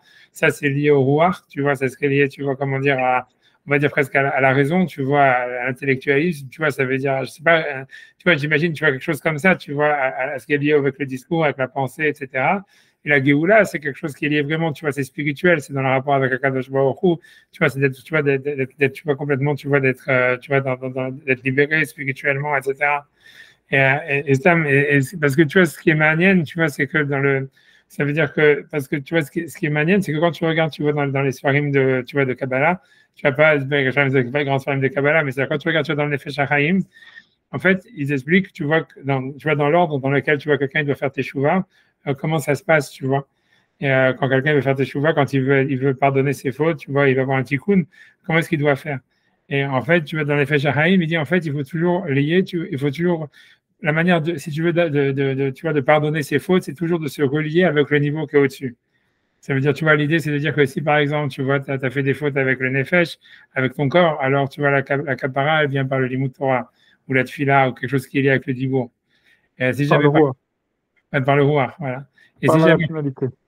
voilà, c'est ça. Et si jamais tu as fait un faute dans le Ruach, alors le tikkun, il vient par la spiritualité, par la relation avec Hachem, tu vois, dans le sens où, tu vois, ça veut dire, c'est la tfila, mais ça veut dire, c'est ce qui est dans la Machashava. Tu vois, c'est pas simplement le fait de dire le nosar, mais, tu vois, ça veut dire, tu vois, c'est dans la Machashava, dans la écoute avec Hachem, etc. C'est quoi une faute dans le rouar? C'est pour ça, alors, c'est pour ça, lui dit que c'est sûr que les vraies fautes, elles sont toujours dans le nefesh. C'est pour ça, tu vois, que par exemple, tu vois, dans la Kabbale, toutes les fautes qu'on fait, elles sont liées avec le corps. Parce que tu vois, ça veut dire, c'est pour ça qu'on amène un korban, tu vois, à chaque fois, il y a marqué nefesh qui techeta. Et tous les corbanotes, ils sont sur la avérote qui sont faites Béchiogeg, parce qu'en fait, la chose qui a vraiment besoin d'une capara, c'est le corps. Et Béchiogeg, ça veut dire que tu n'as pas fait, ton intention, elle n'était pas là, donc ça veut dire qu'il n'y a que ton corps qui a fait la faute. Et à ce moment-là, donc, tu vois, ça veut dire, là où il y a un vrai piroud, grosso modo, tu vois, l'idée générale dans la Kabbale, c'est que le piroud, il se passe toujours au nefesh, au niveau du nefesh. Le rouar, tu peux faire des fautes avec le rouar, mais le rouar, quand tu dis la shonara, par exemple, mais le piroud que tu fais avec le rouar, en fait, il est beaucoup moins fort que le piroud que tu vas faire avec ton action. Tu vois, c'est clair que tu vois bien que si la Torah dit que le Olam, il a été nerchav à cause de la shonara, c'est sûr que c'est beaucoup plus grave de tuer quelqu'un que de dire de la shonara sur lui, tu vois. Parce que tu vois, c'est dans le monde de l'action, l'impact, elle est beaucoup plus grande. Tu veux dire du lachanara, ok, alors tu fais tchouva, tu fais quelque chose, et tu dis là, tu dois faire une fila ou un truc comme ça. La ktoret, c'était mechaber pour la lachanara. Des trucs comme ça, les habits du Kohen Gadol, c'était mechaber pour la lachanara. Tu vois, mais ça veut dire... Mais le Lachon Hara, on pourrait même considérer aussi que c'est du Nefesh, parce que c'est quand même matériel. Voilà, c'est ça. C'est pour ça que ça a un impact, c'est-à-dire dans le Nefesh. C'est pour ça que ça. Si quelqu'un il fait du Lachon Hara Stam, tu vois, il dit des conneries, tu vois, il dit Stam des choses méchantes, Stam qui n'ont aucun impact sur la personne. C'est pour ça que la Gemara, elle fait ce chilouk elle-même quand elle parle de la kapara sur la Lachon Hara, elle dit il y a la Lachon Hara qui a un impact. Ça veut dire que tu vois, ça veut dire que le type, il a, à cause de la Shalom, qu'il a perdu son job, à cause qu'on va dire Lachon Hara sur lui, ou il a eu des problèmes de Shalom Bayit, ou j'en sais rien. Ça, la Gemara dit le tikkun de ça, c'est un chet dans le Nefesh, et le tikkun, c'est avec la Tsarat, tu vois, Shalom. Parce que c'est le corps qui doit truquer, etc. Mais si jamais quelqu'un, c'est pour ça que quand le Lachon Hara, les coups de Lachon Dibour, c'est Stam, tu dis, ah, je sais pas, ce type-là, c'est un imbécile, et ça n'a aucun impact sur lui, parce que, tu vois, le type, tu vas pas perdre son job à cause de ça, il va pas avoir de problème avec sa femme, il va pas avoir de problème, rien du tout. Donc ça, c'est le Begederouar. Et c'est pour ça que la Kabbalah, elle est par les habits du Kohen Gadol, par la Ktoret, par des trucs comme ça, tu vois. Et ça veut dire, mais ça veut dire à chaque fois, tu vois, ça veut dire l'idée, c'est que, tu vois, voilà, mais c'est sûr que le chet, il est beaucoup moins grave. Et quand on fait des chets, même avec la neshama, c'est possible, tu vois, c'est comme si, tu vois, c'est des marchavot, je sais pas exactement qu'est-ce que ça serait, tu vois, ils disent des rourim, peu importe qu'est-ce que c'est. En tous les cas, même là, le tikkun, il est encore, tu vois, le chet, il est beaucoup moins d'impact parce qu'avec notre machashava, tu vois, notre machashava et tout ce qui est la spiritualité, ils sont BSM liés à Hachem tout le temps. Et donc, même si jamais quelqu'un, tu vois, il va commencer à faire des chatayim avec sa machashava, en fait, tu vois, ça n'a pas beaucoup d'impact sur lui. Tu vois, et le tikkun, il est, tu vois, donc, mais à chaque fois, il faut être métaken quand même, tu vois. Et l'idée, à chaque fois, il faut être métaken avec ce qui est au-dessus, tu vois. Ça veut dire que l'idée, c'est que si quelqu'un, tu vois, en fait, et c'est pour ça que ce qui est au-dessus de tout, c'est le mécor de la neshama. Et le mécor de la neshama, en fait, c'est le fait de sentir qu'on fait partie du klal Israël. Et c'est pour ça qu'en fait, c'est pour ça que la Gemara dit que si quelqu'un dit Amen Yeshem Rabba Ematsibo Bechol Kocho, même si on avait été gozé à 70 ans de malheur sur lui, tout de suite on détruit son xardine. Parce que ça veut dire, en répondant à Amen Yeshem Rabba, normalement, on n'aimait pas toute la vérote qu'on a fait, parce qu'on a été mis de caché avec le klal, et on a dit que, tu vois, que le klal, c'était un représentant du Shem Hashem, mais c'est ce que ça veut dire, Yeshem Rabba Mevarach, c'est que le klal, tel qu'il est, c'est le Shem Hashem. Et c'est le clan d'Israël tel qu'il est, c'est le Shem Hashem, et c'est Balma Dibanki Routé, c'est Hashem, il a voulu que ça soit ça, son Shem, qu'il soit sur ces personnes-là, telles qu'ils sont, avec tous leurs défauts. Donc, on fait partie du Shem Hashem, et donc, tous nos défauts, c'est Hashem qui les porte, grosso modo. Et c'est pour ça qu'on est, avec Amen et Shem Rabba, on ne peut pas toute la verrotte qu'on a fait dans notre vie. C'est ce qui est marqué dans la Gemara, c'est la Gemara qui le dit. Le chat, tu vois, les Mekoubalim, tu vois, les Nefesh Chaim, tout ça, ils expliquent, c'est parce que parce que le mécor de la Neshama, quelqu'un peut être roté avec son Nefesh, avec son Rouar, avec son Neshama, mais en fait, le neshama de la neshama, c'est de savoir qu'on fait partie du klal. Et une fois que tu vois qu'on sait qu'on fait partie du klal et qu'on s'identifie au klal et qu'on dit que c'est ça le Shem Hashem, automatiquement, toutes nos avérotes, et c'est ce qu'on fait quand on répond à un kaddish, en fait, tu vois, c'est toutes nos avérotes, elles sont éliminées. C'est pour ça aussi que le Yud Gimel Midot de Rachamim, on peut le faire que Betsibour. Parce que c'est aussi une caparation de toute la avérote, parce que ça veut dire, tu vois, on sait qu'on fait partie du Tzibour. Et à partir du moment où on fait partie du Tzibour, on est cachot avec le mécor de notre Neshama, et on sait, tu vois, ça veut dire en tant que Tzibour, ça veut dire on est le Shem Hashem, ça veut dire Hashem il a décidé que le Klal Israël, ça soit son représentant, et donc il les a acceptés avec tous leurs défauts, avec tout ce qu'ils sont, tels qu'ils sont, tu vois. Ça veut dire on est le représentant du nom d'Hachem, quoi qu'il arrive, tu vois. Et quand on dit le Kaddish, on fait ça, quand on dit les Yud Gimel Midat Shalacham, on fait ça, et automatiquement, toutes nos avérotes, elles sont annulées, quoi. Parce que c'est Hachem qui a voulu qu'on fasse comme ça, quoi, de qu'ils sont. Et tu acceptes les défauts des autres, et tu acceptes les défauts à toi aussi, et c'est pardonné, Shalom à l'Israël, tu vois, c'est l'histoire. Grosso modo, tu vois, de manière très schématique. Mais tu vois, mais ce que je veux dire, tu vois, pourquoi je dis ça, c'est parce que, tu vois, en fait, c'est parce que si tu reprends cette histoire de dire qu'il y a Géoula, tu vois, il y a Géoula, voilà, si tu reprends que Géoula, c'est par rapport à la Neshama, et que tu vois, le Kibbutz Galouyot, c'est par rapport au Nefesh, et que tu vois, que le Pikadon, ça veut dire d'être indépendant, c'est par rapport au Ruach. En fait, quand tu regardes, si tu veux, l'ordre tel qu'il est pris dans la Tfila, tu vois, ça veut dire, en fait, c'est qu'on commence par, tu vois, on dit, Teka B'Shevar Gadol Cherutenu, c'est d'abord une Géoula spirituelle, tu vois, on commence par la Neshama. Ensuite, il y a Kibbutz Galouyot, on commence par le Nefesh. Et ensuite, tu vois, ça veut dire, on te dit, l'Arsenu, ça veut dire que tu rentres en Eretz Israël. Pardon, Kibbutz Galouyot, ça serait par rapport au roi, ça n'a pas rapport au Nefesh, tu as raison. Ouais, ça veut dire, je sais pas si ça marche vraiment, tu vois, ça veut dire, tu vas par rapport au Nefesh, et après ça, tu vas entendre en Eretz Israël, c'est le Pikadon, c'est là où tu arrives au roi à la fin. Ouais, au Tikkun, tu vois du roi à la fin. Tu vois ça, mais tu passes, tu commences par le Neshama, ensuite, tu vois, c'est comme si après ça, tu rentres dans le Nefesh, et après, simplement, tu rentres dans le roi. Et tu vois, que tu rentres, tu vois, a priori, tu vois, un truc comme ça, puisque tu rentres dans ton domaine. Alors, et que ça, normalement, c'est le CDR que si tu as fait une faute, c'est comme ça que tu fais.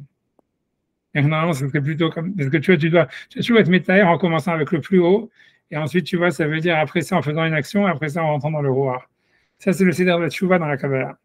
Et alors que tu vois, le Seder tel qu'il est marqué, tu vois, dans le Midrash, que si tu commences avec le Ruach, je pense que parce que tu vois, c'est d'abord, non, tu commences avec le Nefesh. Je ne sais pas comment j'ai dit, tu vois. Mais ça veut dire, en tous les cas, tu vois, ce que j'ai l'impression, ça veut dire, moi, ce que j'ai l'impression, c'est comme ça, c'est qu'il y a deux, dans ces ordres, dans l'ordre qu'il y a, tu vois, c'est-à-dire, dans l'ordre qu'il y a, tu vois, ça veut dire moi de dire que tu vois qu'en fait, tu vois que moi, il faudrait inverser simplement de dire que le pisour, tu vois, pour dire que ce que je dis, ça marche, il faudrait que le pisour, c'est le rouar. Pas comme moi j'ai dit, que le pisour, c'est le kibout, c'est le rouar, et que le nefesh, ça serait plutôt le picadon, et enfin dans son domaine. Parce que tu vois, ce que je veux dire comme ça, c'est que si moi, ce que je veux dire un truc comme ça, et que moi j'avais l'impression, moi, si je dis ça, si on dit ça, ça peut marcher. Moi, je dis simplement, je sais pas si c'est vrai ou pas, mais ce que je veux dire, c'est que si jamais, en fait, on prend, tu vois, ça veut dire, si jamais on dit comme ça, on dit que le pisour, en fait, le kibout, c'est le rouar, moi, je comprends ça, parce que moi, je me suis aussi toujours demandé qu'est-ce que ça veut dire, en fait, tu vois que le kibbutz galouet, il va être en Houtz Haaretz. Et moi, je pense, tu vois, tu vois, que moi, je pense que, tu vois, quand on dit, tu vois, que le kibbutz galouet, il est en Houtz Haaretz, tu vois, ça veut dire, en fait, c'est pas le kibbutz, c'est le kibbutz galouet, ça veut dire, c'est la capacité, tu vois, c'est un peu, tu vois, c'est la capacité, en fait, à ce que tout le clan d'Israël, il puisse s'entendre, tu vois, il puisse s'entendre, tu vois, même d'une manière spirituelle, tu vois. Et moi, je pense que ça va se faire en Houtz Haaretz. Ça s'est déjà fait en Houtz Haaretz et ça se fait en Houtz Haaretz. C'est à quoi s'entendre? Ce que je veux dire, que tu vois, ça veut dire qu'en fait, que tu vois que des chilonim, par exemple, pour parler vraiment gas et schématique, mais tu vois que des chilonim ou des machins ou des wok, tu vois, et puis ça sur la même table que des haredim, tu vois. Et tu vois, mais pas simplement, tu vois, parce que c'est la même table, mais qu'ils puissent même discuter, tu vois, ça veut dire qu'ils puissent avoir, tu vois, ça veut dire qu'ils peuvent avoir un tronc commun de discussion, tu vois, de discussion, tu vois, comme il a dit Yanouka, là, Massillard, c'est celui qui fait parler, tu vois, j'en sais rien. Et tu vois, mais ça veut dire, ça veut dire l'idée, tu vois, c'est que, tu vois, mais l'idée, c'est, tu vois, c'est qu'il y a un tronc commun de discussion, qu'il y a une culture juive, tu vois, qui unifie, tu vois, si tu veux, que tous les juifs, ils se reconnaissent dans une sorte de culture, tu vois, dans une sorte d'identité culturelle, on va dire, qui leur permet tu vois, d'être discutés, tu vois, même qu'ils sont tu vois, d'être rassemblés autour de quelque chose, tu vois. Et moi, je pense, tu vois, quand on dit, tu vois, que le kibbutz galouet, il est en Houtz Haaretz, c'est pour ça que j'ai voulu te dire cette histoire-là, c'est bon, pas comme ça. Tu vois, c'est avec le kibbutz galouet, à ce moment-là, ce serait le Begeder, le Rouar, tu vois, ça serait pas Begeder Stam qu'on est éparpillé et qu'on a un seul pays, mais c'est dans le sens, tu vois, en fait, tu vois, où il y a, si tu veux, il y a un tronc commun, tu vois, qui permet à ce que tous les juifs, ils s'identifient à quelque chose, tu vois. Et moi, je pense que tu vois que ça doit se passer en Houtz Haaretz. Et tu vois, et tu vois, et je pense, tu vois, tu vois, c'est lié à ce que tu vois, ce que Abraham Wasserman disait, etc. Tu vois que le dernier exil de la Torah, c'est en Amérique et tout ça. Parce que tu vois, c'est possible que tu vois que c'est en Amérique, ça reste pas, j'en sais rien, mais en tous les cas, l'idée, tu vois, l'idée, c'est que c'est en Houtz Haaretz, tu vois, à mon avis, que le kibbutz galouyot, il peut se faire. Ça veut dire qu'il peut y avoir, tu vois, une sorte de, tu vois, d'identification de ce que c'est un juif, tu vois. Et tu vois, selon ça, selon ça, le répertoire que je veux le dire, il marche, tu vois. Tu vois ce que ça veut dire, en fait, tu vois que le kibbutz galouyot, c'est Megidder Rouar, et que par contre, le mashkon, tu vois, c'est-à-dire d'être sous le domaine de quelqu'un d'autre, c'est ça le Rouar Nefesh. Et donc, ça veut dire, selon ça, tu vois, ça voudrait dire, en fait, que dans la tefila, en fait, l'ordre, il est en fait de commencer par la Neshama, la Géoula, ensuite, on fait le kibbutz galouyot, que c'est Megidder Rouar, et ensuite, simplement, on rentre en Eretz, que c'est Megidder Nefesh. Et ça, c'est le derrière que tu as quand tu veux faire tes chouvas. C'est que tu dois commencer par le plus haut et descendre vers le plus bas. Tu vois, ça veut dire rentrer dans le mécor de la Neshama. Quand quelqu'un fait une avéra, il doit toujours rentrer dans le truc le plus haut. Et après ça, il redescend, tu vois, vers le truc le plus bas. Et c'est comme ça qu'il fait le tikkun.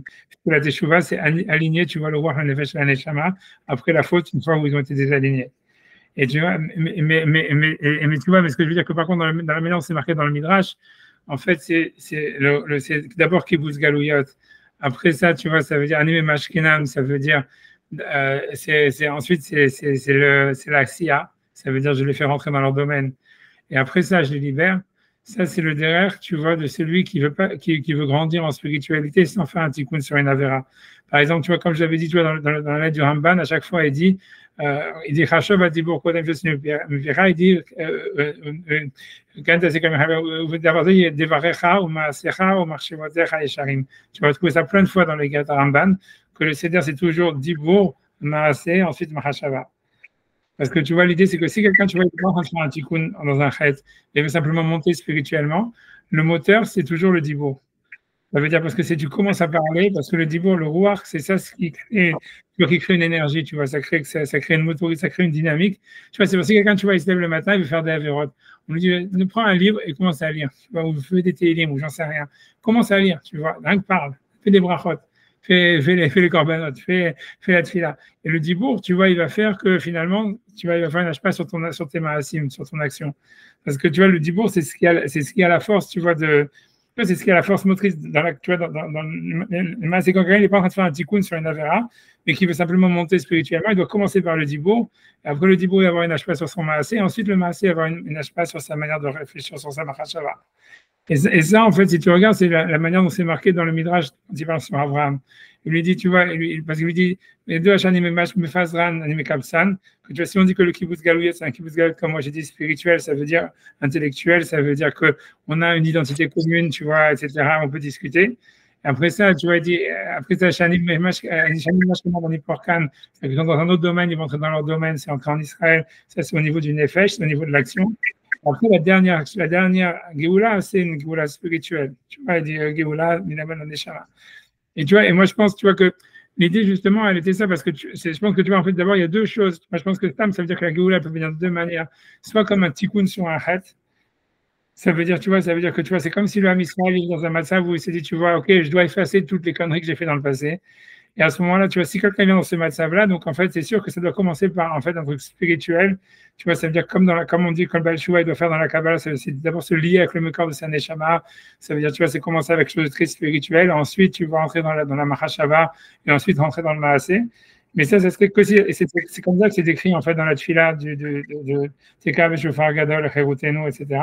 Mais par contre, Hachem, quand il a dit à Abraham, il lui a dit non, de voir le galout comme quelque chose qui serait constructif, tu vois.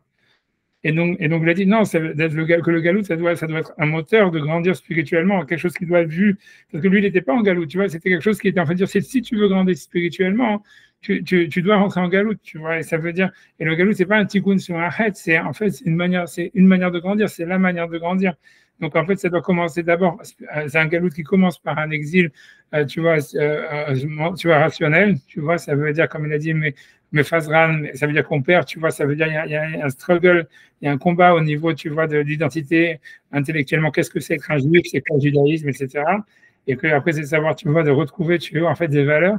Et ensuite, dans une deuxième étape, tu vois, une fois qu'on a résolu, tu vois, ce struggle, il y a un deuxième struggle qui est de dire, OK, on va faire un effet, on va entrer en Israël. Et après ça, il y a une troisième étape qui est d'arriver à la Neshama, que c'est une goula spirituelle qui vient après comme un aboutissement, tu vois, du galout, mais un aboutissement positif, pas simplement un retour à quelque chose qui était avant, pas un tikkun, un aboutissement à l'IA. Moi, après, j'ai pensé, tu vois, que toute l'histoire d'Avraham Avinu, en réalité, quand je réfléchis, c'est ça, c'est parce que quand Hachem, il dit Avraham, lech lecha me'artzecha, u'molatecha la'aretz ha'areka, ve'escha legoy gadol, etc., etc. C'est qu'en fait, tu vois, en fait, c'est contradictoire. Ça veut dire, il lui dit, va de chez toi. Ça veut dire, pars en exil. Et là-bas, tu vas devenir une grande nation, et tu vas être béni, etc., etc. Et tu vois, et ça veut dire, en fait, l'idée, c'est qu'à chaque fois, il pouvait grandir et devenir une grande nation que s'il va en exil. Mais dans l'exil, c'est ce que lui explique le Maharaj, c'est dans l'exil, il y avait déjà la Géoula. Et même, je pense, tu vois, que même l'histoire, tu vois, de la Kedat Yitzhak, quand il lui dit, Lech lecha el Eretz Hamoria, va faire la Kedat Yitzhak, ça veut dire, si tu veux avoir les brachot, il faut que ton fils et toi, vous soyez aux portes de la mort. Parce que tu vois, ça veut dire, la seule manière, si tu veux, d'avoir une Géoula, c'est de se mettre dans un struggle. Et tu vois, et qu'à travers ça, on reçoit les brachot. Parce que tu vois, tout le monde demande après ça, tu vois, parce qu'après qu'il y a la vision, si tu veux, il y a la vision des rois, tu vois, ça veut dire, après qu'il a la vision des morceaux, Abraham, il part chez Avimelech et il fait passer sa femme pour sa sœur et tout ça. Et tout le monde demande, mais pourquoi est-ce qu'il a fait ça, tu vois, alors qu'en fait, il était devenu le roi, il avait gagné la guerre, il était Emek Amelech, il était le roi sur tout Israël. Et il avait de l'argent, tu vois, il n'avait pas de raison. La première fois, quand il est parti en Égypte, il a marqué, il n'avait pas d'argent, il avait la famine et tout ça. Là, il y va complètement. Là, il a gagné la guerre, il a tout ce qu'il veut, il a un pouvoir. Il n'a aucune raison d'aller chez Avimelech et de faire passer sa femme pour sa sœur, etc. Et tu vois, et toi, les Mefarchim, ils disent, ouais, mais c'est comme Hachem, il lui avait dit, ta descendance, elle sera en exil. Donc, il voulait commencer l'exil déjà lui, comme ça. Donc, c'est pour ça qu'il s'est déguisé, en clochard. Comme ça, tu vois, après ça, lui-même, tu vois, il était. Voilà, tu vois, comme ça, après, ça n'allait pas sur ses enfants. Mais moi, je pense que c'est plus que ça. C'est que le pshat, c'est que Hachem, toute la vie d'Abraham, et c'est ce qu'Hachem lui dit, ça veut dire tout ce que tu vas gagner spirituellement, matériellement, tu l'auras toujours grâce à l'exil. Donc, si tu veux avoir les brachot, il faut que tu continues à être en exil, tu vois. Et c'est pour ça que, tu vois, ça veut dire, l'idée, c'est, tu vois, c'est parce que dans la suite, tu vois, le Maharal, il va, dans la suite du paragraphe, dans le paragraphe d'après, dans la suite du paragraphe, le Maharal, il va expliquer que la galoute, elle est dans la Géoula et vice-versa, etc. Mais tu vois, mais ce que moi j'ai compris dans l'histoire, c'est que, en fait, quand tu lis le Maharal, c'est que ce qu'il veut dire, c'est que la Géoula, c'est pas, j'arrive dans un matzah où tout est bien et tout est parfait et tout est toujours super. Tu vois, c'est que la Géoula, c'est qu'il y a une tendance vers le chaos et qu'il y a une tendance vers la rédemption, et qu'en fait, tu t'orientes vers la rédemption. Mais il y a toujours une tendance vers le chaos. Et s'il n'y a pas de tendance vers le chaos qui existe, il n'y a pas de possibilité de rédemption. Tu vois, c'est comme si, en fait, tu vois, c'est comme si tu vas ça veut dire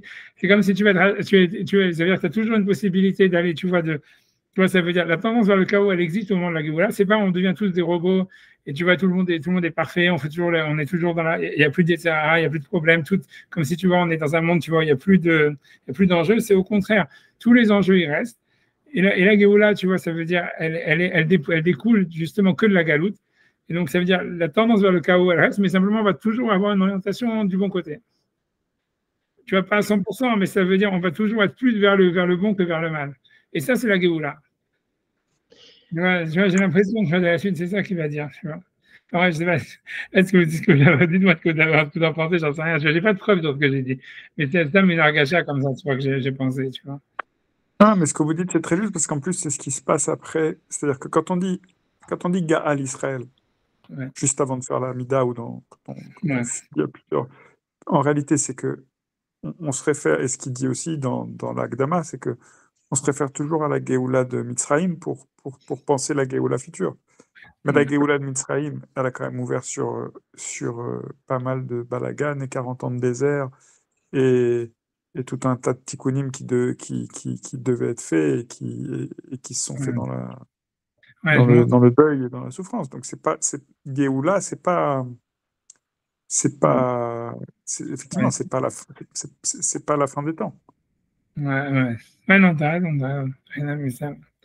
Ouais, je sais pas. Non, je commence. J'en ai l'impression, en fait, comme si je dis, ce qu'on voit plus dans la Géoula de Mitzrayim, c'est qu'il y avait les deux étaient mélangés.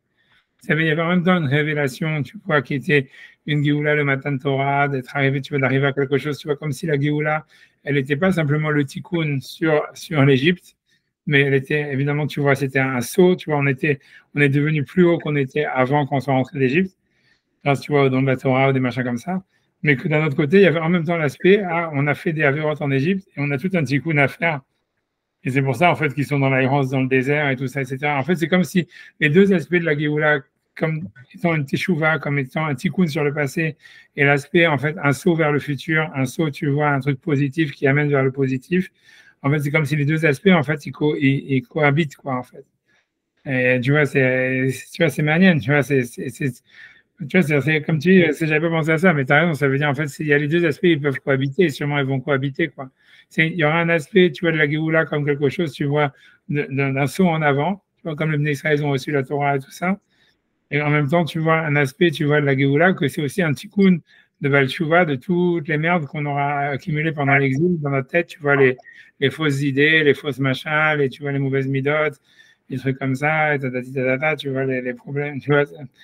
Tu vois, c'est pour ça en fait que tu vois, ça serait, tu vois, ça expliquerait pourquoi les deux ordres ils cohabitent. C'est l'ordre de la Tchina, que tu vois, c'est Géoula d'abord, tu vois, un peu comme Matan Torah, comme les Juifs qui ont été la Géoula d'abord. En Égypte, ils ont reçu le Matan Torah, ils ont eu les Nissim. Donc, tu vois, la Géoula elle est venue d'abord. Ensuite, il a fallu faire descendre ça direct sur au niveau spirituel, rationnel. Tu vois, tu peux expliquer par l'étude de la Torah, par les mitzvot qu'ils recevaient dans le Mishkan, tous ces machins-là. Et ensuite, dans le Nefesh, c'était rentré en Israël. Et ça, c'est un aspect, mais d'un autre côté, il y avait, tu vois, un autre aspect, tu vois, ça veut dire ça, c'est un aspect, il y a un autre aspect où c'est en fait, non, à la fin, on va construire le Beth Amikdash, et que le Beth Amikdash, ça veut dire, on rentre en Israël, mais en fait, il y avait un aspect qu'après ça, on va arriver au Beth Amikdash, on va construire le Beth Amikdash, on sera à un niveau plus haut que ce que les Havot, ils étaient, quoi. Mais, tu vois, tu vois, c'est comme si les deux aspects, ils cohabitent, quoi. Ça veut dire, ils peuvent être en même temps, et les deux aspects doivent exister, ils vont exister en même temps, en réalité. C'est bon. Ouais, mais est-ce que dans la suite, il va expliquer ça? On a l'impression qu'il veut dire que la galoute, elle est dans la Géoula et que, en fait, ça veut dire, c'est pas que l'un, ça veut dire, c'est l'un, c'est la compréhension de l'autre. L'un, c'est la conséquence de l'autre. C'est comme si la Géoula, c'est le contraire de la galoute. Non, c'est la galoute, mais avec un Aleph en plus, tu vois. C'est la galoute avec simplement que tu vois que tu positif. Ça veut dire que, en fait, ça va dans une bonne direction. C'est un truc comme ça. La colle est top. Ouais, quand les dommages, mais c'est ce que tu vois, c'est ce que lui dit. Tu vois, si on peut finir, si on peut avancer encore dans le paragraphe, mais c'est ce qu'il va dire, tu vois, dans le paragraphe. Il dit, tu vois, il dit, je pense pas, tu vois, 2 secondes. Je pense que c'est dans 2 secondes. Tu vois, c'est le paragraphe d'après, tu vois, on a fait ce paragraphe. Tu vois, quand c'est ta ville, qui la chaîne Gala Vegaal, tu vois, ça veut dire, tu peux comprendre que la chaîne Gélé, ça veut dire être en exil ou bien être dans le dévoilement hein, aussi. Hein. Vegaal est libéré, Otiot Shnem Shavot, les deux c'est les mêmes lettres. Rakshi Belshon Gal, Nirmaz Bo, Sheudvar Gaal Otam, Mikol Abaruchot Haolam, ça veut dire sauf que dans la Géoula, tu vois qu'il y a le Aleph qui symbolise l'unité d'Hachem, donc ça nous montre qu'Hachem, il nous a, tu vois, les a libérés des 4 coins du monde. Umached et à Bizour, Shalom, et réunifie leur, tu vois, leur éparpillement. De quoi leur doute Baolam ou Baemsa, et voilà, toute unité dans le monde, elle est dans le milieu.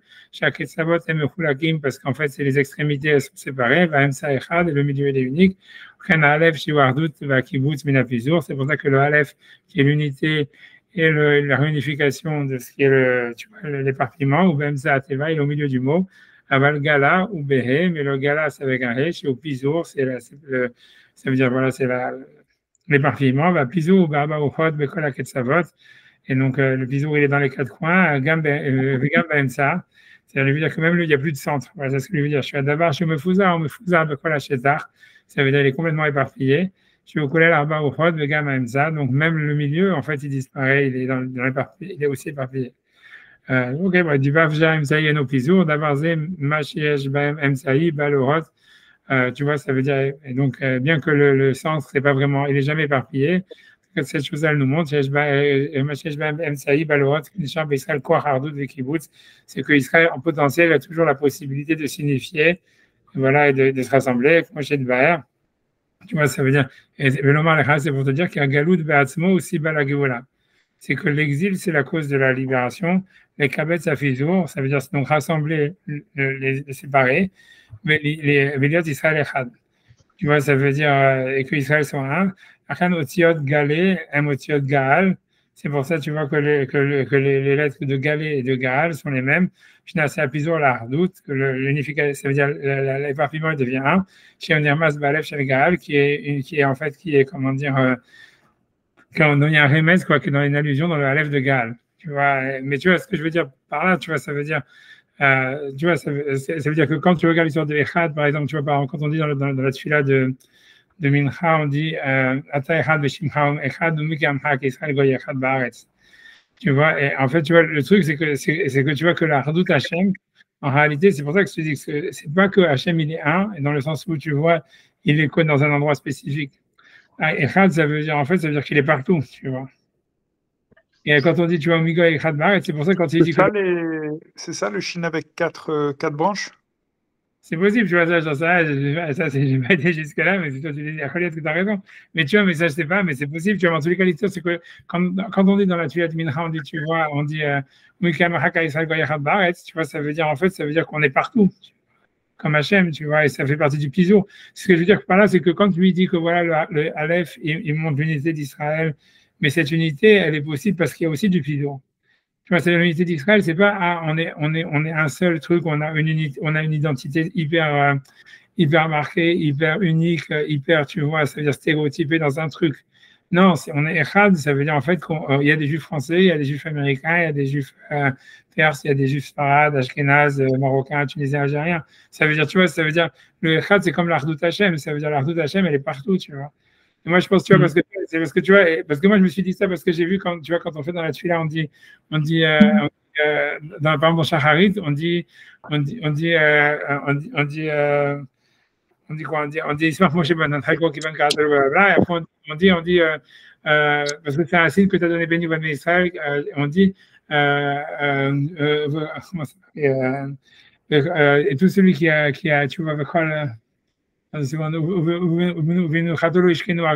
tu vois qu'il a un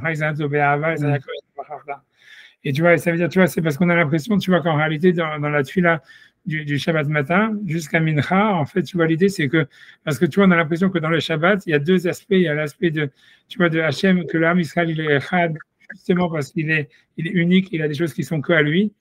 Et il est spécifique, tu vois, et ça, c'est l'idée, tu vois, de l'aspect du Shabbat du matin, etc. Et c'est l'idée, tu vois, de Shabbat, qu'il a été écho aux Juifs et que les Goïms, ils ne peuvent pas faire Shabbat ni rien. Mais quand on arrive, tu vois, ça veut dire, et que ça, c'est un aspect, tu vois, du Ham Israël, c'est un aspect de Shabbat. Il y a le deuxième aspect du Shabbat, que c'est en fait, non, que Hachem, il est Echad, ou comme Israël, il est Echad, ça veut dire, et ça, on dit ça à Mincha quand c'est la fin de Shabbat. C'est la manière que quand Hachem, tu vois, on dit que le monde de Mincha, c'est Hachem, il a décidé de créer le monde. Et tu vois, ça veut dire, c'est comme si, tu vois, en fait, la Shrina, elle s'est éparpillée, tu vois, dans la création du monde. Et tu vois, en fait, tu vois, ça revient à la même chose, tu vois, ça veut dire que jusqu'à maintenant, pendant le Shabbat, tu vois, on était concentrés, tu vois, simplement à être enfermés sur nous-mêmes, une sorte, tu vois, de l'Alietze, Shmekomo, qu'un homme, il sort pas de son endroit, etc., que tous les Juifs, ils sont ensemble, il n'y a que les Juifs qui font Shabbat, etc. Mais quand on arrive à Mincha, on dit, tu vois, Ata Echad Veshimcha Echad, ou Megamcha Yisrael Goy Echad Baaretz. Que ça veut dire que maintenant, on va s'éparpiller, tu vois, dans la terre pour faire le tikkun qu'on a à faire, chacun dans son travail, tu vois, dans les choses qu'il a à faire, tu vois, dans la semaine, tu vois, et tu vois, c'est le bison de la Shrina, tu vois. Tu vois, j'avais mieux que ça avant, mais je sais que quand tu regardes dans la suite des tefilot de Shabbat, tu vois ça. Tu vois, en fait, que tu vois qu'il y a une prina de, tu vois, tu vois, ça veut dire, il y a une prina de Shabbat, et c'est surtout le Shabbat matin où c'est, tu vois, et je me rappelle dans le Zohar, il y a des trucs comme ça, etc. Où tu vois, la première partie du Shabbat, c'est quand Israël, il se ressemble, il se rassemble entre eux, Ali et Mekomo, et tous ces machins-là, que c'est un retour, tu vois, vers soi. C'est ça le Keter qu'on reçoit de la Torah, du Naseh Benishma, que Moshe nous rend les Ketarim qu'il avait gardés au moment d'Arsinaï. C'est ce qu'on dit, tu vois, Ismach Moshe Bemanat Chelko et tous ces machins-là. Et que c'est un Geder, tu vois, ça veut dire qu'on a reçu la Torah, qu'on a dit Naseh Benishma, et que tu vois, donc et que tu vois qu'on est spécifique, tu vois, à nous-mêmes, tu vois, et qu'on est comme séparés des nations. Et qu'après ça, à Shabbat Mincha, quand on parle de l'Ardout Hachem du Klal Israël, c'est une Ardout qui, dans le sens où tu vois, on est partout. On est prêt à, tu vois, à s'éparpiller maintenant, tu vois, comme la Shrina qui s'est éparpillée au moment de la création du monde. On est prêt à repartir. Ah, tu vois, c'est ça. Mais tu vois, je pensais ça pour ça quand lui dit que Géoula est Gaal, c'est non Géoula, il y a Gaal, sauf qu'il y a le Aleph en plus. Ça veut dire, tu vois, c'est que l'Ardout Hachem, l'Ardout du Klal Israël, c'est pas une Ardout où la galoute, elle disparaît, c'est une Ardout qui s'éparpille dans la galoute, tu vois. La différence, c'est qu'il y a un centre, c'est ce qu'il dit, c'est qu'il y a un centre. C'est pas, tu vois, on a un truc super clair, on sait où est-ce qu'on est. Non, on reste multidirectionnel, mais on a un centre. Et tu vois, c'est toujours comme ça. Ça veut dire, il y a le chaos, tu vois, la galoute, elle est là, et la géoula, c'est simplement du chaos, mais avec une orientation, tu vois, positive. Mais c'est pas qu'il y a plus de chaos. C'est une alternance de centrifuge et de centripète. Ouais, regarde, si tu veux, voilà. Alors que dans la galoute, il y a pas de centrifuge. Donc, en fait, ça part dans tous les sens. Il n'y a pas de direction. Et tu vois, c'est toujours, tu vois, c'est comme si tu es toujours en train de travailler en défense et tu vois, de ne pas avoir de direction. Ce que tu peux au maximum, c'est ne pas t'éparpiller plus. Alors, tu vois, alors dans la Géoula, tu restes avec l'idée que tu vois que la galoute, elle est présente et on reste dans un système de galoute, tu vois, où il y a du chaos, il y a de l'éparpillement, tu vois, tous ces trucs-là, même de Birchut Acherim, tous ces trucs-là. Sauf qu'à la fin, tu orientes ça vers un côté positif ou à la fin, tu rentres dans ton domaine. À la fin, tu rentres un truc comme ça, tu vois. C'est ça ce qu'on a l'impression, tu vois. C'est comme une respiration, c'est comme ouais. C'est un mouvement de... Tu vois, c'est ça. C'est ce qui, tu vois, visualiser un certain nombre de galoute, mais c'est ce qui veut dire. Tu vois, ça veut dire, tu veux dire, c'est le MCI, tu vois, dans la suite qui dit qu'il m'a fait donc cacher à col. Tu vois, ça veut dire, tu vois, mais l'histoire, la bataille Tardoub, mais quoi, Hardoub, sur une charte, ça serait, tu vois, voilà. On peut s'arrêter là, tu vois, après l'enterrement de la sauf si vous voulez, on peut continuer encore. Hein. Ouais. Si après ça, il ramène l'enterrement de Rachel, tu vois, sur le chemin, que lui veut justement continuer cette idée-là, de dire que, en fait, si Rachel, elle a été enterrée en exil, ça, c'est une matriarche d'Israël, ça veut dire qu'il y a une matricité dans l'exil, quoi. Et que c'est sur le chemin, et que tout ça. Et que c'est opposé un petit peu avec tu vois. Arabe, je suis désolé, il faut que je parce que... Non, c'est en avance. Tu veux dire à ta femme qu'on a avancé, qu'on a été la Torah. On a avancé, hein. On a avancé.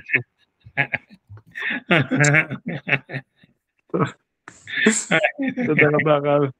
שבוע טוב. ביי יוני. Salut. Ah, j'en peux enfin poser ma question. Je vais s'enchaîner par rapport à toi, que tu veux parler et tout ça, que je te coupe. Non, c'est bien, j'aime bien. J'apprends à travailler la mida de la shtika. Et ouais, non, j'allais vous poser mes questions, mais David est parti. De toute façon, moi, je voulais juste me demander si la galoute, on devait la rechercher, puisque vous avez cité Abraham. Ouais, on a l'impression comme ça. Comme s'il y a un Inyan d'aller dans la galoute pour ensuite s'en arracher et alors en gagner quelque chose. Même sans s'en arracher, même, tu vois, je pense que sans nourrir, tu vois. C'est ce qu'Abraham Avinu, tu vois, je pense que c'est ça l'idée, tu vois, c'est quand Hachem dit Abraham Lech Lecha, ça veut dire en fait Abraham, il serait jamais devenu Abraham s'il n'était pas parti en exil, et c'est un exil volontaire. Et tu vois la même chose, tu vois, moi je pense que la Kedat Yitzhak, c'est la galoute maximale, tu vois. Si Dieu dit voilà, va tuer ton fils et tout ça, etc. Je pense que tu vois, c'est la galoute maximale. Ça veut dire, et ça reste, tu vois, l'idée, c'est que c'est pas que tu t'arraches de la galoute, parce que nous, on continue à parler de la Kedat Yitzhak, tous les Rosh Hashanah et tout ça, et tous les matins, même, tu vois, ça dans la tuya, normalement. Mais tu vois, mais ça veut dire, que c'est un truc que, tu vois, c'est à travers ce malaise, tu vois, à travers, tu vois, ce truc-là, cette remise en question, tout ce qu'il amène, tu vois, le chaos, tu vois, le fait de perdre, de pas avoir, de pas être en son plein pouvoir, de perdre, tu vois, de pas être dans son propre domaine, tout ça. Tu vois, en fait, c'est ça, en fait, qui amène, tu vois, qui sont liés à, tu vois, comme une sorte de, tu vois, en fait, où et le corps, et l'intellect, et la spiritualité, ils sont mis dans des domaines où, en fait, ils sont, tu vois, ils sont plus chez eux, tu vois, ils sont déracinés. En fait, c'est là où est-ce qu'il y a que comme ça qu'en fait, qu'ils peuvent tu vois, s'épanouir, quoi. Oui, mais est-ce qu'il faut le rechercher ou il faut l'attendre? Moi, tout ce que je t'ai dit, c'est quoi, c'est mon moral, m'a dit ton futur est en Amérique et tout ça. Et moi, je t'ai dit que l'exil, je me le suis bien foutu en Amérique. Et que, tu vois, et que j'en sais rien, tu vois. Ma femme, tu vois, j'ai laissé des plumes, tu vois, ça c'est sûr. Mais d'un côté, tu vois, je l'aurais pas fait si c'était pas moral qui me l'avait dit, honnêtement, tu vois. Et tu vois, parce que ça me fait penser à la Vera, on dit dans un BAM, je crois, ne te dis pas je vais fauter et ensuite je vais faire tes choix. Genre, la faute, on apprend tous de la faute. On en avait parlé d'ailleurs. La Vera, de toute façon, ça arrive d'une manière ou d'une autre. Et alors, à ce moment-là, faisons tes choix. Mais on ne va pas se dire, ah, je vais faire des avérotes et après, je vais faire tes choix. Ça ne marche pas. Donc, peut-être de la même manière, il ne faudrait pas chercher forcément à aller en galoute, mais attendre qu'elle s'impose à nous, quoi, ou attendre qu'elle. Je sais pas. C'est possible ce que je dis, c'est possible, tu vois, j'en sais. Moi, honnêtement, tu vois, je sais pas, tu vois, non, tu vois, non, je sais pas, ça veut dire, je suis dubitatif, je suis comme toi, c'est une bonne question, tu vois, c'est une bonne question. Moi, je pense que, je sais pas. Je sais pas, je pense qu'au fond, un type qui va aller en exil, il va aller en exil, tu vois. Ouais, bon, après, la question, c'est est-ce qu'on est libre d'y aller, est-ce qu'on prétend vraiment choisir? Voilà, vous, votre exemple, c'est votre âme qui vous a envoyé. Vous avez fait que. Tout ce que vous avez décidé, vous, c'est d'obéir à votre âme. Ouais, ce qui est beaucoup quand même. Ouais. Et, tu vois, mais c'est vrai, mais tu vois, ouais, mais ça veut dire. Mais je pense que, tu vois, je sais pas quoi dire, tu vois, j'étais quand même venu en Amérique déjà avant, tu vois, ça veut dire, c'était déjà, tu vois, ça veut dire, voilà, j'étais déjà, tu vois, voilà, tu vois, j'étais déjà. Tu vois, ok, c'est vrai que j'aurais pu rester un an ou deux comme tout le monde, je serais parti, tu vois, ou un an et je serais revenu ou un truc comme ça. C'était où déjà à Desbrac? C'était à Slavotka. Et il y avait la guerre, c'est ça? Ouais, en 89, ouais, regarde, et c'était qui votre âme? Quoi, quand j'étais à l'écoute ou quand j'étais. Celui qui vous a dit partir. Moshe Hillel Hirsch. Il est encore vivant, Moshe Hillel Hirsch. Waouh!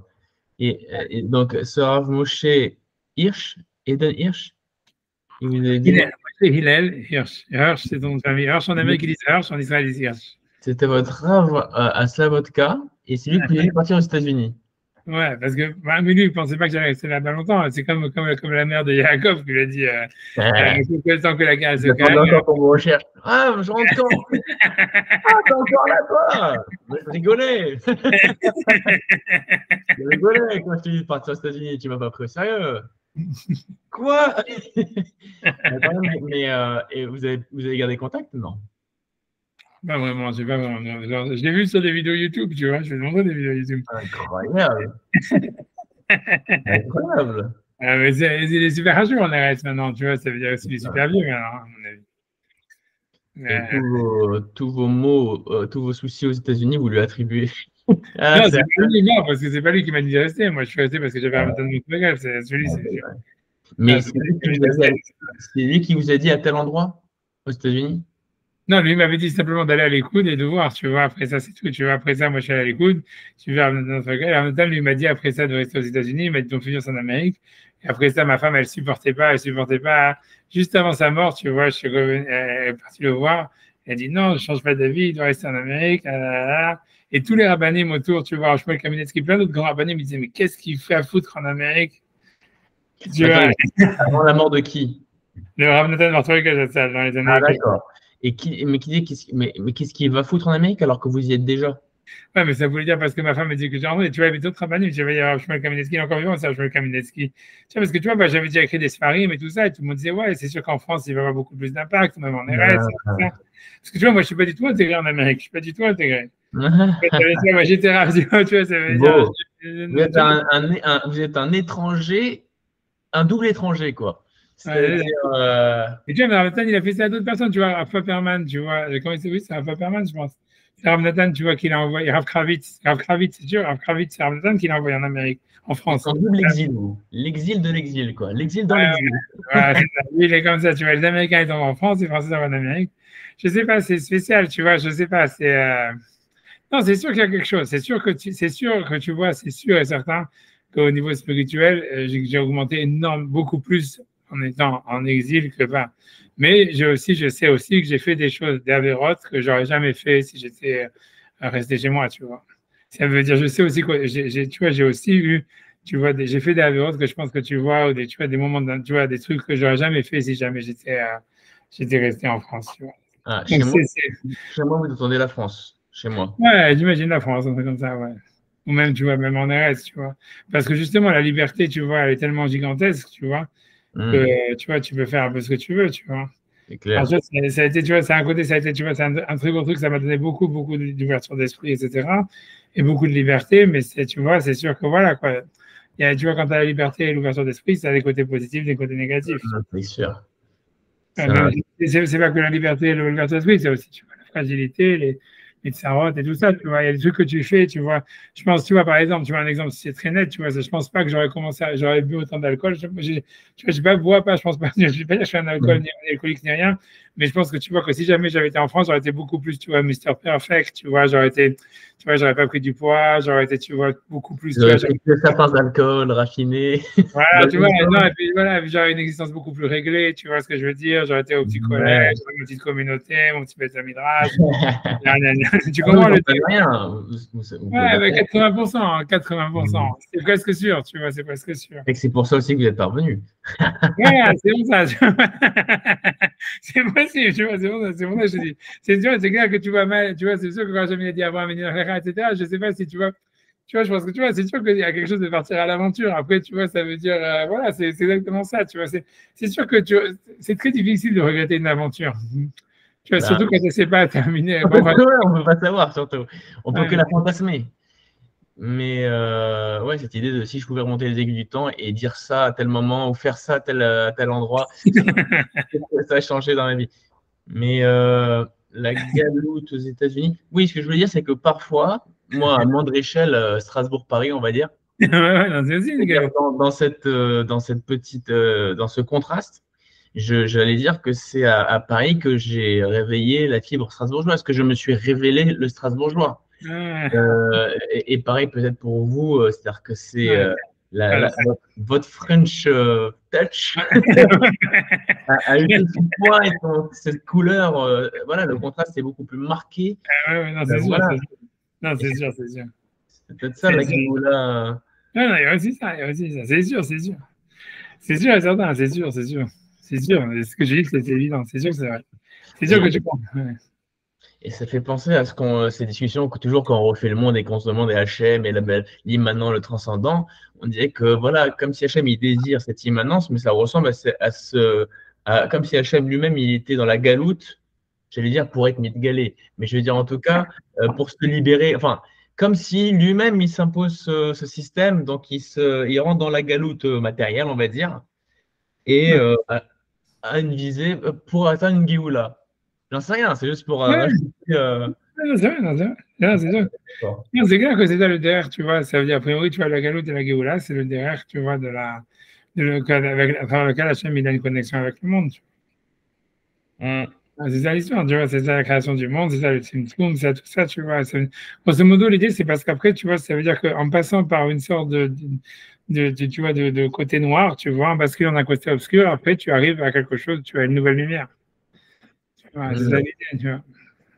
Oui, c'est intéressant. Et après, cette idée de dans cette nouvelle lumière, il y a à nouveau du chaos et Ouais. Teshuvah à la Teshuvah. Je ne sais plus quand on en avait parlé, mais je sais que cette idée, je l'avais trouvée dans l'Ikouté Moharan, commenté par Rav Chagar, de Teshuvah à la Teshuvah. C'est-à-dire que quand on a fait Teshuvah, commence la Teshuvah sur cette Teshuvah. Ouais, c'est pas ça, tu vois. C'est comme on a vu avec les Juifs qui sont sortis d'Égypte, tu vois. Ça veut dire, ils ont aussi la Torah, etc. Après ça, il y a tout le tikkun à faire, tu vois. Et qu'est-ce que ça entraîne, tu vois. C'est comme tu dis, comme tu dis, Ok. ouais, je vais te laisser tranquille et tout ça. Comme je suis pas content, j'aimerais te poser des questions, mais bon, comme ça, enregistre dans le Vous avez dit quoi? Non, non, La deuxième partie commence après la fin de l'enregistrement. non, non.